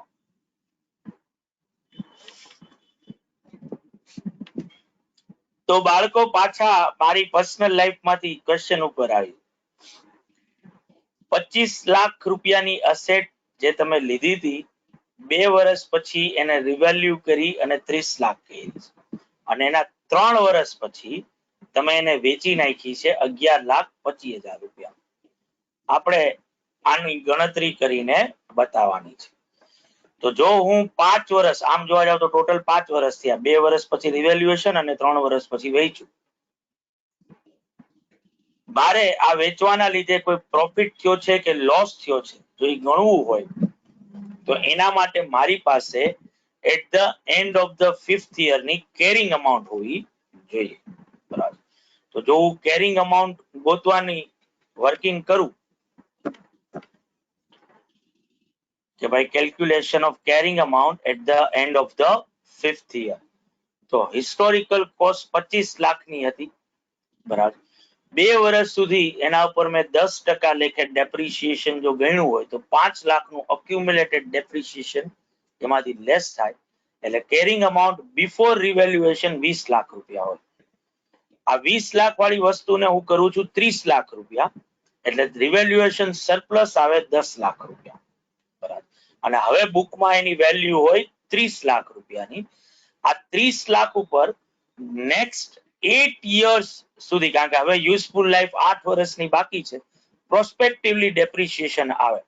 તો આ 30 લાખને 8 વર્ષથી ડિવાઈડ કરવાનું આવે ને 3 વર્ષ બીકોઝ ઓફ ત્રીજું ચોથું ને પાંચમું વર્ષ જે છે એનું ડેપ્રિસિએશન જો ગણું તો accumulated depreciation for next 3 years એમાંથી લેસ થાય 11,25,000 રૂપિયા. બરાબર. તો obviously carrying amount of asset આવે 18,75,000. એટલે આજે જ્યારે અસેટ મેં વેચી, કેટલા રૂપિયામાં વેચી? 11,25,000 માં. એ 11,25 ની બુકમાં વેલ્યુ કેટલી હતી? 18,75,000 રૂપિયા. બરાબર. એટલે જો એની ટ્રીટમેન્ટ જો કરું, બરાબર, તો સેલ વેલ્યુ 11,25 અને કેરિંગ અમાઉન્ટ 18,75, તો મને એમાં લોસ થશે 7,50,000 રૂપિયાનો, કે જે મારે શું કરવાનો છે? પીએનએલ માં લઈ જવાનો છે. બરાબર. પણ આની સામે મારી પાસે એક રિવેલ્યુએશન સરપ્લસ વર્ષોથી બુકમાં બોલતો આવે છે 10 લાખ રૂપિયા. હવે અસેટ જ વેચી નાખી છે મેં, તો હવે આ રિવેલ્યુએશન સરપ્લસ જે છે એ મારા રિટેન અર્નિંગ નો પાર્ટ બનશે, એટલે મારે એને જનરલ રિઝર્વમાં ટ્રાન્સફર કરવો પડશે. આ પીએનએલ માં નહીં જાય બાળકો, કે આ લોસ જે છે આની સામે સેટ ઓફ નહીં થાય. આ મારા રિટેન અર્નિંગ નો પાર્ટ બનશે, એટલે એ સીધો મારે ટ્રાન્સફર ટુ રિટેન અર્નિંગ કરવું પડશે 10 લાખ. આ અસેટ 11.25 ની જગ્યાએ જો 4.25 માં વેચાણી હોત ને, બરાબર, જે આ મને સેકન્ડ પાર્ટ કીધો છે, તોય કરવાનું તો ઈ જ આવત, ખાલી મારી લોસ ની અમાઉન્ટ વધી જાય.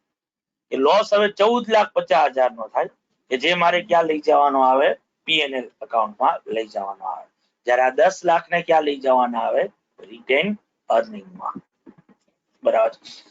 જૂનું અકાઉન્ટિંગ સ્ટાન્ડર્ડ જો કન્ટિન્યુ હોત, AS10 જે જૂનું હતું, તો એના માટેનો આ ક્વેશ્ચન આમ તો હતો અપરન્ટલી, કારણ કે ત્યાં 7,50,000 નો લોસ થયો ને, રિવેલ્યુએશન સરપ્લસ મારી પાસે 10 લાખનું છે, તો ત્યાં 750 750 આની સામે સેટ ઓફ થઈ જાત ને 2.5 લાખ રૂપિયા રિવેલ્યુએશન સરપ્લસ જે છે રિટેન અર્નિંગમાં જાત, અને અહીંયા 14,50,000 ની લોસ ની સામે 10 લાખ રૂપિયા સેટ ઓફ થાત ને 4,50,000 પીએનએલ માં લખવાના હોય.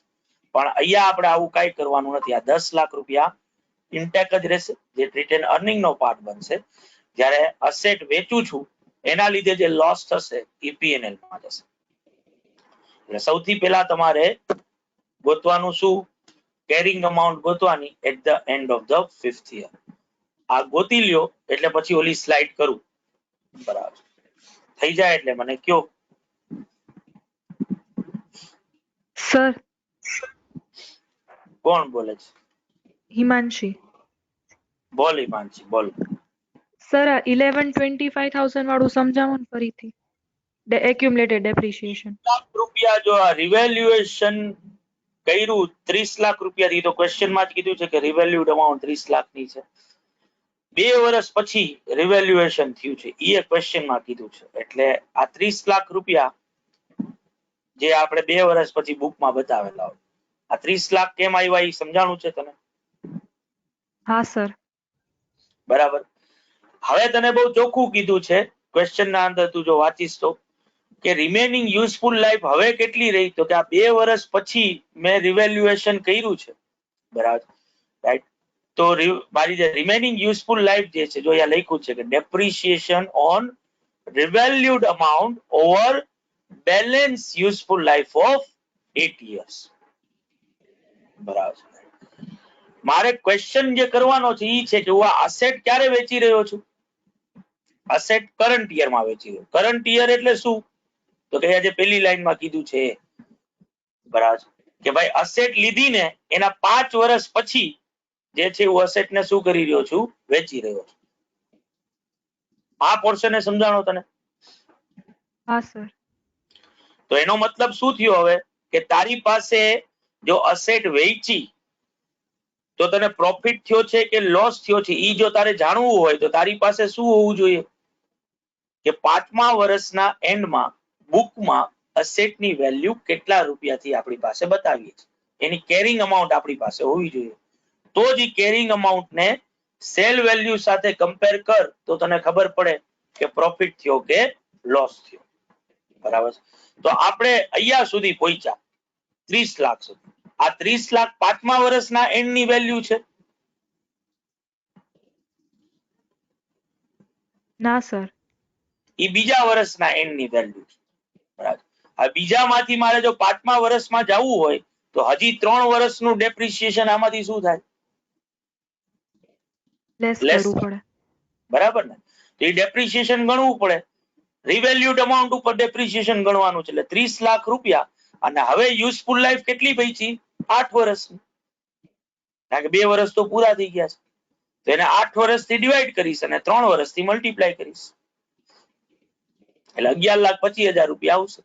જે આમાંથી લેસ કરું એટલે 5મા વર્ષના એન્ડ ની કેરિંગ અમાઉન્ટ કેટલી હોય? 18,75,000 રૂપિયા. ઓકે સર, સમજાઈ ગયું.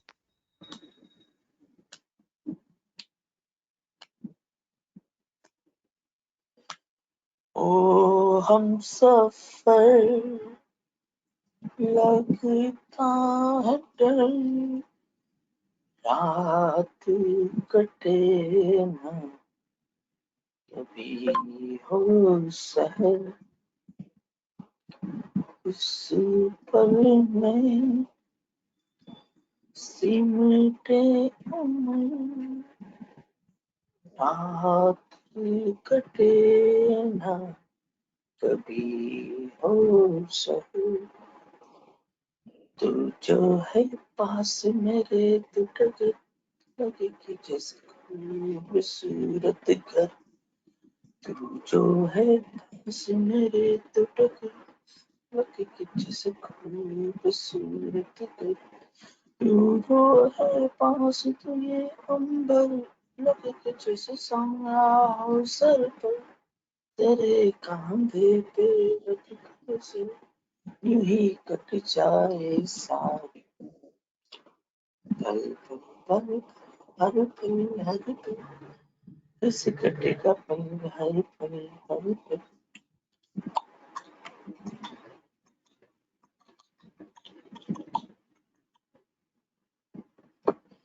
નમ્રતા બધાય લોકોને થઈ જાય ને એટલે સ્લાઇડ ચેન્જ કરું. રિયા સર નમ્રતા સર કલ્યાણી કારણ કે હમણાં હું સ્લાઇડ ચેન્જ કરીશ તો વળી એક જણો એવું કહેશે કે સર પ્લીઝ સ્લાઇડ કરો. બરાબર ના ના નહીં કહું સર થઈ ગયું. રિયા તારે થઈ ગયું? રિયા હા મારે થઈ ગયું સર. શું વાત કરે છે? તારા બધા દોસ્તારો ને થઈ ગયું? હા બધાય લખ્યું ને ઓલામાં. હા સર થઈ ગયું. અરે લે ઝાબિયા બોલી ગયા. હા તમે પાછા ફરી ફરીને મારી ઉપર જ આવ્યા તેના કરતા હું બોલી ગઈ પેલા જ. હાલે હાલે બસ જા મોજ કર જી લો अपनी जिंदगी. એ તો જીવી જ જી સર.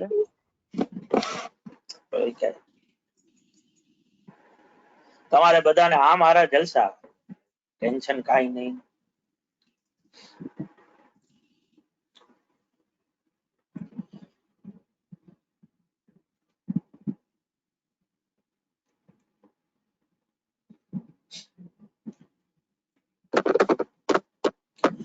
पल पल पल पल हर पल कैसे कटेगा पल हर पल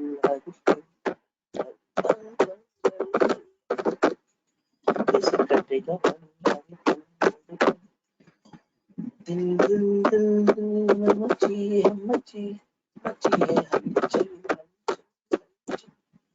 कैसे कटेगा पल हर पल.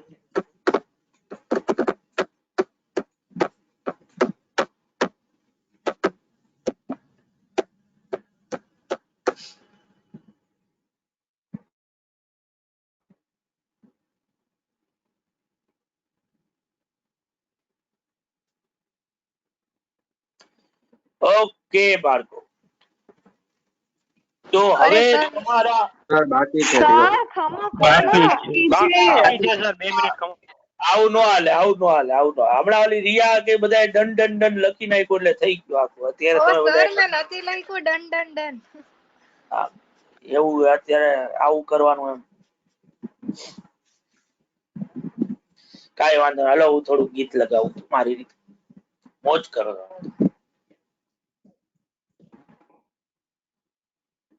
એકાદું આખું ગાઈ લ્યો એટલે થઈ જાય. થેન્ક યુ બકા.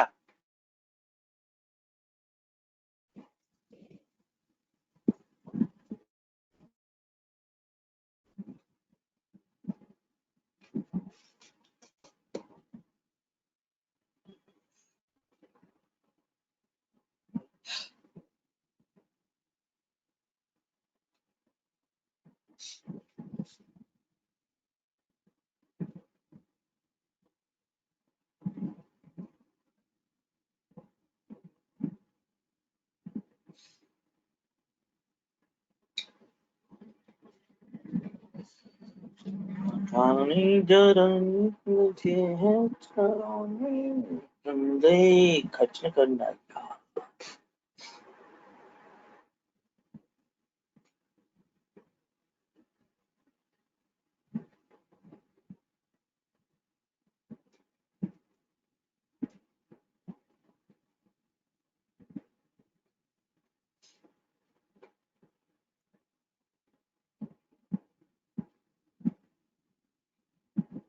સર બે શબ્દ બોલ બોલ. હા સર, તમે ડીસી ના મૂવીઝ જોવો છો? કોના મૂવી જોઉં છું? ડીસી ના આ જસ્ટિસ લીગ ને ઈ આવે છે ઈ. ડીસી ના જોયું? ડીસી કે છો ને? હા હા. હા એટલા DC. બધા મને આમ એટલો એનો ફેન નથી, પણ જોઉં છું ખરી બકા. હમણાં કાલે ઓલું આનું હા સ્લાઇન્ડર્સ sir, Justice League Snyder cut આવ્યું. હા જે ઓરિજિનલ એનો ડિરેક્ટર જે હતો એ જે બનાવ્યું હતું જસ્ટિસ લીગ 4 હા. હપ્તાની સિરીઝમાં, તે જોયો કે નહીં એપિસોડ? ના સર, નથી જોયો. ઈ મેં ડાઉનલોડ કરી લીધું, પણ સર આખું 4 કલાકનું છે. ઈ તો 4 કલાક તો કેમ કાઢી? ઇન્સ્ટોલમેન્ટ્સ માં જોવું પડશે. બરાબર. ફાલ્કન એન્ડ વિન્ટર સોલ્જર જોયો કે નહીં એપિસોડ? ના સર, એ નથી જોયું હો સર. આવું કર્યા. જોવાની ઈચ્છા ઘણી થાય છે. વાંડા વિઝન એ જોવું છે, પણ સર ટાઈમ જ નથી રહેતો. જો ફાલ્કન એન્ડ વિન્ટર સોલ્જર એ જોયો બકા. ઓલાનો મેં અડધો એપિસોડ તો જોયો છે અત્યારે. આપણે આનો સ્લાઇન્ડર્સ શેનો? કટ. સ્લાઇન્ડર્સ કટ માં જસ્ટિસ લીગ. Blinders. તમે એક બે દિવસ lecture Justice of League, rakhi okay. દો તો જોઈ નાખીએ. અમારે બધાને ઘણું બધું પેન્ડિંગ છે. હું તો રાતના 3-4 વાગ્યા સુધી ગુવળની જેમ જાગતો હતો. હું બધું હા, જોઈ પણ પછી અમારે સવારે એમ નહીં, અમારે સવારે વહેલું કુકડાના જેમ ઉઠવાનું હોય ને. લઉં. મારે ઉઠવાનું તો એ જ છે, તો ઉઠી જાઉં છું ને જો. તમે તો રેવા દ્યો સર હવે.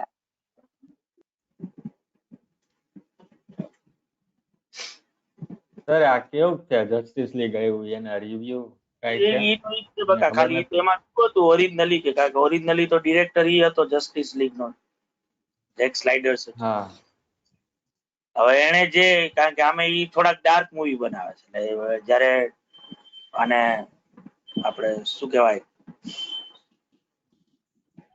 એ જ્યારે ઈ મૂવી ઓલમોસ્ટ એનું 70% જેટલું તો એ શૂટ કરી લીધું હતું આખું, અને પછી જ્યારે આને બતાવ્યું આ લોકોએ એની એલી કોણ છે આપણે 20th સેન્ચુરી ફોક્સ નહીં પણ એનું ઓલું જે ડિસ્ટ્રીબ્યુટર જે છે એ લોકોને ગમ્યું નહીં કે ભાઈ આ તો બહુ વધારે ડાર્ક થઈ જશે, આમાં કોઈ હ્યુમર ને એ બધું એડ કરવા, તો એ લોકોએ ડાયરેક્ટર જ ચેન્જ કરી નાખ્યું અને એની જગ્યાએ નવા ડાયરેક્ટર પાસે આખું ફરીથી રીશૂટ કરાયું મૂવી, જે આપણે સિનેમા હોલમાં જોયું. એટલે આમ ઈ જેક સ્લાઇડર્સ સિન્ડર્સ કટ જે છે, કારણ કે એ ઓલું મેન ઓફ સ્ટીલ બનાવ્યું હતું જે તે સમયે હા આપણું, એ બહુ થોડીક આમ જોવા જતો શું હતું કે આમ ડાર્ક મૂવી જ હતું આમ, એટલે એમાં તને હ્યુમર એલિમેન્ટ ઓછો જોવા મળે, આમ થોડુંક વધારે ઇન્ટેન્સ હોય. એટલે આમ ઈ સર જસ્ટિસ આપણે લીગ અહીંયા ઇન્ડિયામાં જ્યારે જે તે સમયે જે મૂવી આવ્યું હતું એ મને એટલું બધું ગમ્યું નહોતું, કારણ કે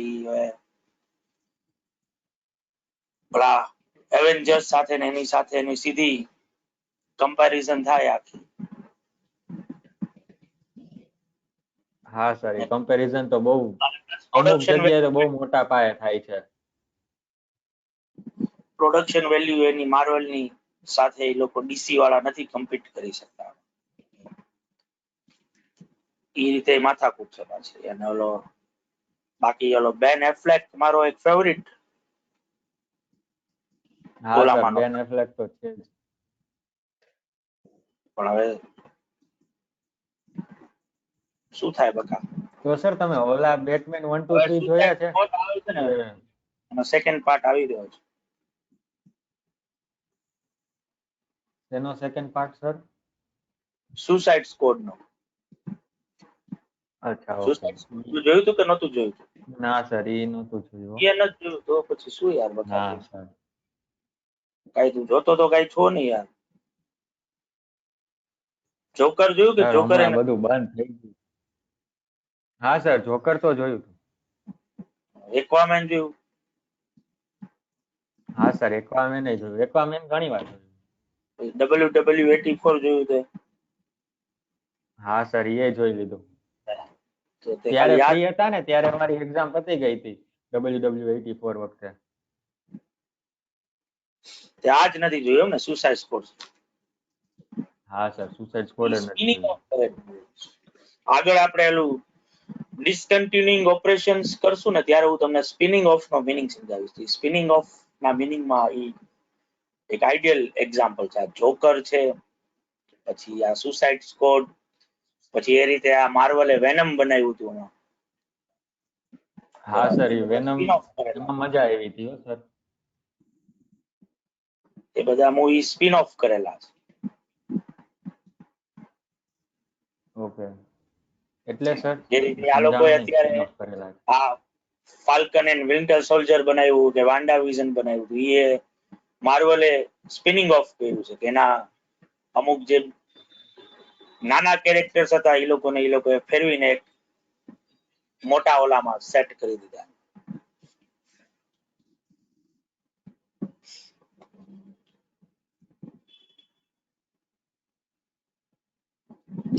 સુસાઇડ સ્કોડ બકા સર વિલ સ્મિથ નું મૂવી ડેડ શોટ, એના માટે તું કોમિક્સ વાંચતો તો તને વધારે મજા આવે, કારણ કે ડેડ શોટ અને બેટમેન ઉપર ઘણી બધી ઈ બે, એમાં બેટમેન ના કોમિક્સ ના અંદર ડેડ શોટ હંમેશા વિલન હોય છે. સુસાઇડ સ્કોડ એ ડીસી કોમિક્સ ના જેટલા વિલન્સ હતા ને એના ઉપર બનેલું. ઈ બધા વિલન્સ એમાં હીરો હતા બધા. એટલે એ ડીસી યુનિવર્સ ના પાર્ટ છે બધા.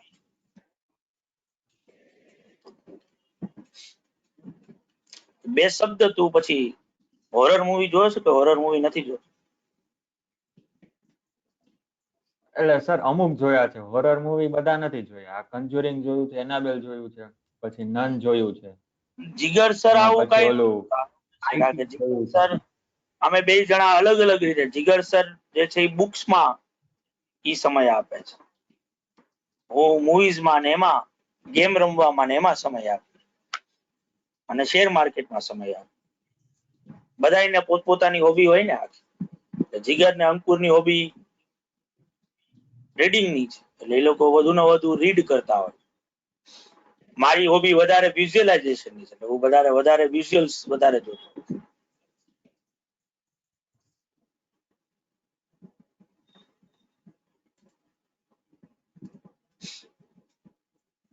સર તમે ઓલું બેટમેન નું ઓલું ક્રિશ્ચિયન બેલ વાળું જોયેલું છે? ઓબ્વિયસ છે ને. બેટમેન બિગિન્સ ડાર્ક નાઇટ હતા એના માટે બકા તારે એમાં ક્રિસ્ટોફર સર તારે ફેન હોવું જોઈએ. ક્રિસ્ટોફર નોઆને પેલું મૂવી બનાવ્યું હતું પ્રેસ્ટીજ, કે જેમાં ક્રિશ્ચિયન બેલ અને હ્યુ જેકમેન અને આપણી આ બ્લેક વિડો જે છે ને સ્કારલેટ જોન્સન, સ્કારલેટ બ્રિટિશ ઓલા ઉપર આખું જે છે કે બે જાદુગરો એકબીજાની ટ્રીક ને રિવીલ કરવા માટે પાડી દેતા, ગજબનું મૂવી પ્રેસ્ટીજ છે.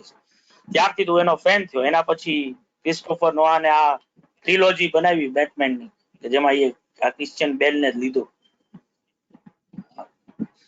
બરાબર. ઈ એના પછી ઇન્સેપ્શન એનું જે આવ્યું, બરાબર. પછી ઇન્ટરસ્ટેલરમાં તો જાજી કોઈને ખબર ન પડી ક્રિસ્ટોફર નોઆન સિવાય. અને ટેનેટ પણ હમણાં જ મેં જોયું. ઇન્ટરસ્ટેલર તો સર આખું સમજવું હોય ને મૂવી તો એક વારમાં તો સમજાય જ નહીં, 2-3 વાર તો મિનિમમ જોવું પડે સરખી રીતે મૂવી સમજવું હોય ને તો. બરાબર છે. ટેનેટ હમણાં જ જોયું ધ્રુવ મેં. ઈ ટૂંકમાં ઇન્ટરસ્ટેલર નું બાપુજી જ છે.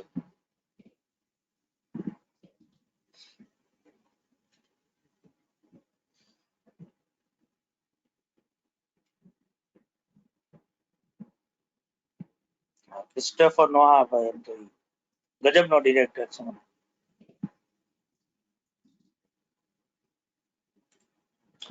તો બાળકો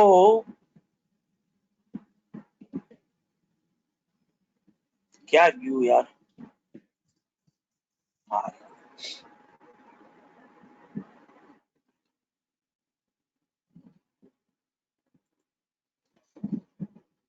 આ ક્વેશ્ચન આપણે ગણી લીધો તો બરાબર ને?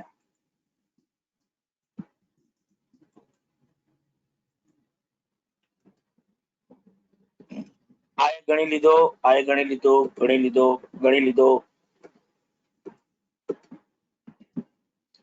આ પણ ટર્બાઇન વાળો નરેન્દ્ર મોદી વાળો ક્વેશ્ચન ગણી લીધો આપણે. આ મેં તમને કરાવ્યો એક્સ્ટ્રા ક્વેશ્ચન એ થયું.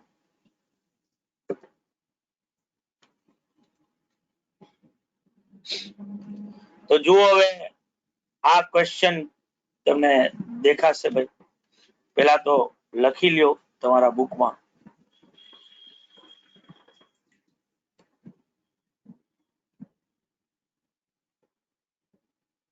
આ બેક છે, બેક બડે બડે એવું લાગતું હશે.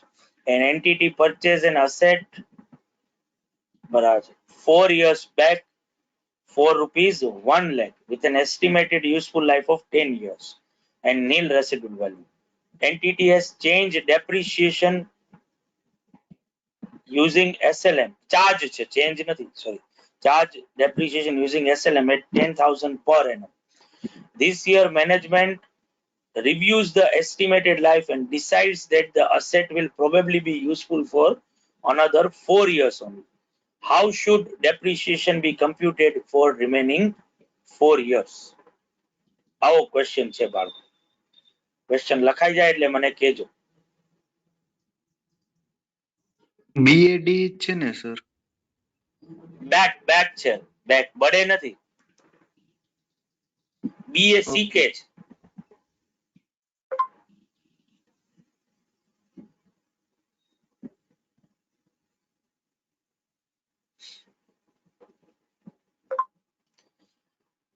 आने चाराने बच्चे हैं चाराने सुन ले.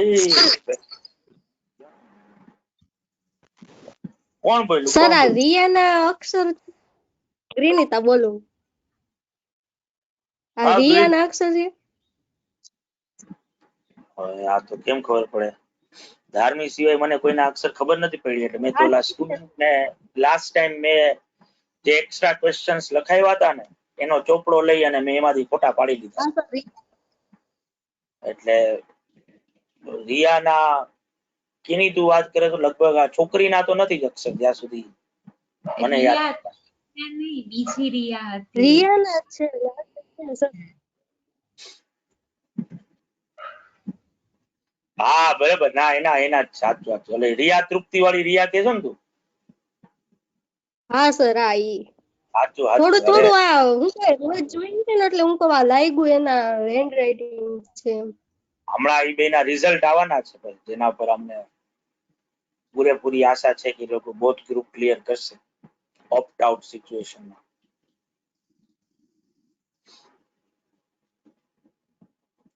ગજબ કે અગ્રીનિતા તને આમ બીજા છોકરાઓના અક્ષરે તને ખબર છે.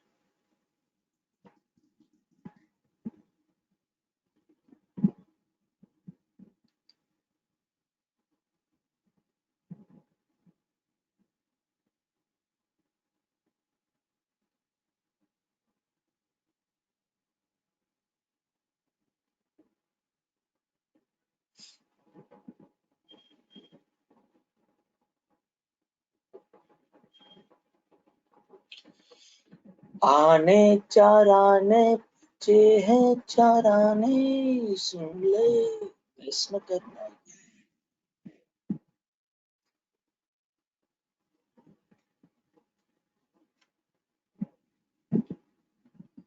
ડન ડના ડન ભાઈ બધાને. 2 મિનિટ 1 મિનિટ. બાકી સર, છે.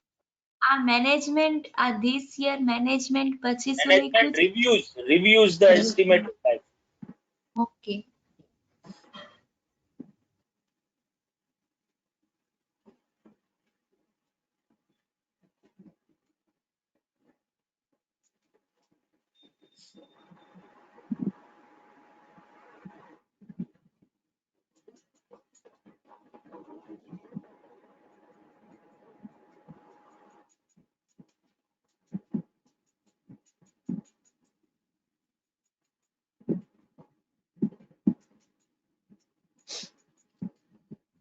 તો બાળકો ચેન્જ ઇન યુઝફુલ લાઈફ નો ક્વેશ્ચન છે જે આપણે અકાઉન્ટિંગ એસ્ટિમેટ્સ તરીકે યુઝ કરીએ છીએ એમાં ચેન્જ થઈ રહ્યો છે. જ્યારે અસેટ લીધી હતી ત્યારે યુઝફુલ લાઈફ આપણે 10 વર્ષ એસ્ટિમેટ કરી હતી. આ 4 વર્ષ પહેલાની વાત છે. આજે આપણે આ અસેટ ને એની યુઝફુલ લાઈફ ને રિવ્યુ કરીએ છીએ તો ઓરિજિનલ રિવ્યુ પ્રમાણે હજી 6 વર્ષ અસેટ ચાલવી જોઈએ કારણ કે 4 વર્ષ વયા ગયા છે 10 વર્ષમાંથી. તો હજી 6 વર્ષ અસેટ તમારી પાસે રહેવી જોઈએ, પણ તમે રિવ્યુ કરીને એવું કહી રહ્યા છો કે હવે ખાલી 4 વર્ષ જ ચાલે એમ છે, બરાબર. તો આ ચેન્જ ઇન અકાઉન્ટિંગ એસ્ટિમેટ થયું કહેવાય, જે અહીંયા લખ્યું છે એ પ્રમાણે કે ભાઈ change in asset useful life is change in accounting estimate and it is to be applied prospectively. એટલે બીજું કાંઈ ન કરવાનું આવે કે હવે તમારે આ 4 વર્ષના એન્ડની કેરિંગ અમાઉન્ટ ગોતી લેવાની. એટલે જો ₹1,00,000 એની હિસ્ટોરિકલ કોસ્ટ હતી તો 4 વર્ષ સુધી તમે ડેપ્રિસિએશન 10,000 લેખે 40,000 ક્લેમ કર્યું હોય, એટલે અત્યારે બુકમાં કેરિંગ અમાઉન્ટ ₹60,000 હોય, carrying amount at the end of the 4th year.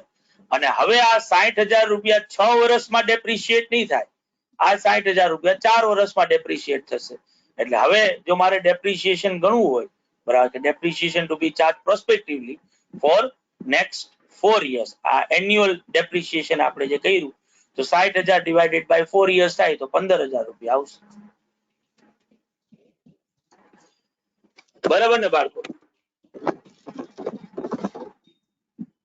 હા સર. હા બરોબર. તો બાળકો કાલે મેં તમને જે હોમવર્ક ના ક્વેશ્ચન્સ આપેલા હતા એના આન્સર ની પીડીએફ આજે હું તમને મોકલી રહ્યો છું.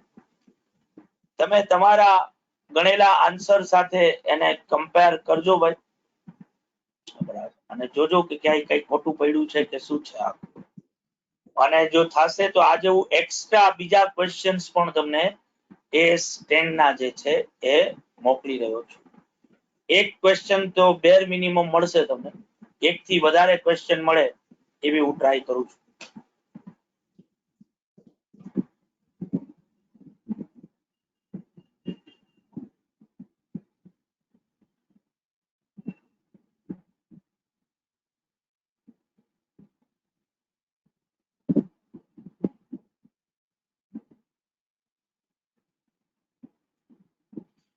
तू जो है साथ मेरे तो टकर लगे के जैसे खूबसूरत घर, तू जो है साथ मेरे तो टकर लगे के जैसे खूबसूरत घर, तू जो है साथ ये अंबर लगे के जैसे साया हो सर, तेरे कांधे पे रखकर से यूं ही कट जाए सारी उम्र,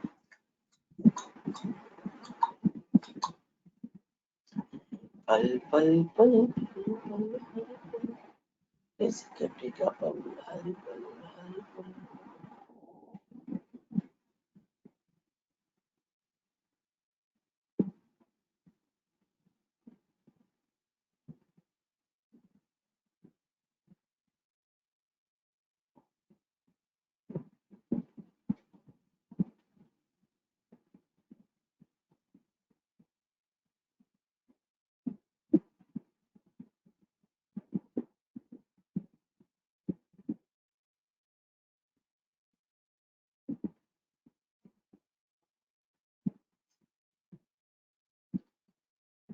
લખાઈ ગયું બાળકો?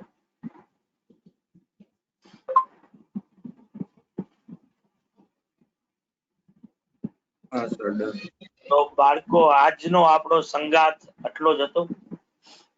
કાલે મળશું ત્યારે અહીંયા જે હજી આ એક્સ્ટ્રા ક્વેશ્ચન છે એક હજી આપણે આ કરવાનો છે અને એક આ ક્વેશ્ચન, બે ક્વેશ્ચન હજી બાકી છે, બરાબર. એટલે 20 ક્વેશ્ચન આપણે ક્લાસરૂમમાં ગણ્યા. તમારા લીથામાં ફર્સ્ટ ક્વેશ્ચન છે એ તમારો હોમવર્ક છે ભાઈ, જ્યાં તમારે કોસ્ટ નું જ કેલ્ક્યુલેશન જે છે એ કરવાનું છે, બરાબર. તો 20 ક્વેશ્ચન્સ જે છે એ મેં તમને AS10 માંથી કરાવ્યા છે, અને હજી વધારાના ક્વેશ્ચન્સ તો હું તમને આપી જ રહ્યો છું કે જે તમને એક્સ્ટ્રા પ્રેક્ટિસ કરવામાં મદદરૂપ થશે. તો આ એક મોર ધેન ઇનફ આપણે પ્રેક્ટિસ જે છે એ કરી રહ્યા છીએ એક અકાઉન્ટિંગ સ્ટાન્ડર્ડ માટે. તો વ્યવસ્થિત રીતે કરવાનું બાળકો, જેથી કરીને AS10 માં તમને કોઈ પ્રોબ્લેમ થાય નહીં. કાલે આપણે પેલા આ બે ક્વેશ્ચન પૂરા કરી અને મેં તમને કીધું હતું એ રીતે કે આપણે ગજબનું અકાઉન્ટિંગ સ્ટાન્ડર્ડ સ્ટાર્ટ કરીશું જેનું નામ છે AS11. તો કાલની રાહ જોશું બાળકો આપણે. બરાબર. અને કઈક કોકે લખ્યું ઉભા રહો. શું લખ્યું ભાઈ?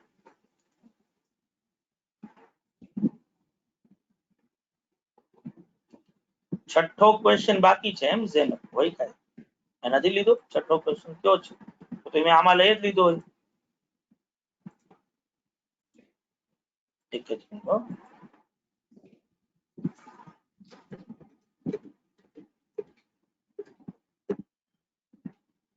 ઓકે 5 પછી 7 8 જ આવે છે. ઓકે કાંઈ વાંધો તો કાલે ઈ જોઈ લેશું. ચલ કાંઈ વાંધો નહીં. લીથાનો એક ક્વેશ્ચન કયો છે? આમાં કેમ લીધો નથી ઈ ક્વેશ્ચન એનો ફોટો પાડીને મને મોકલજો. છઠ્ઠો ક્વેશ્ચન કયો છે લીથાનો?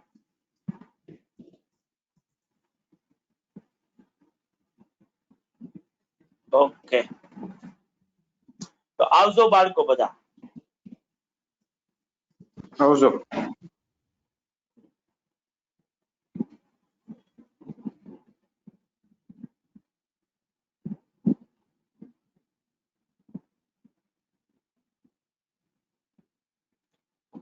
इस पल में सिमटे उमर रात कटे ना कभी हो सह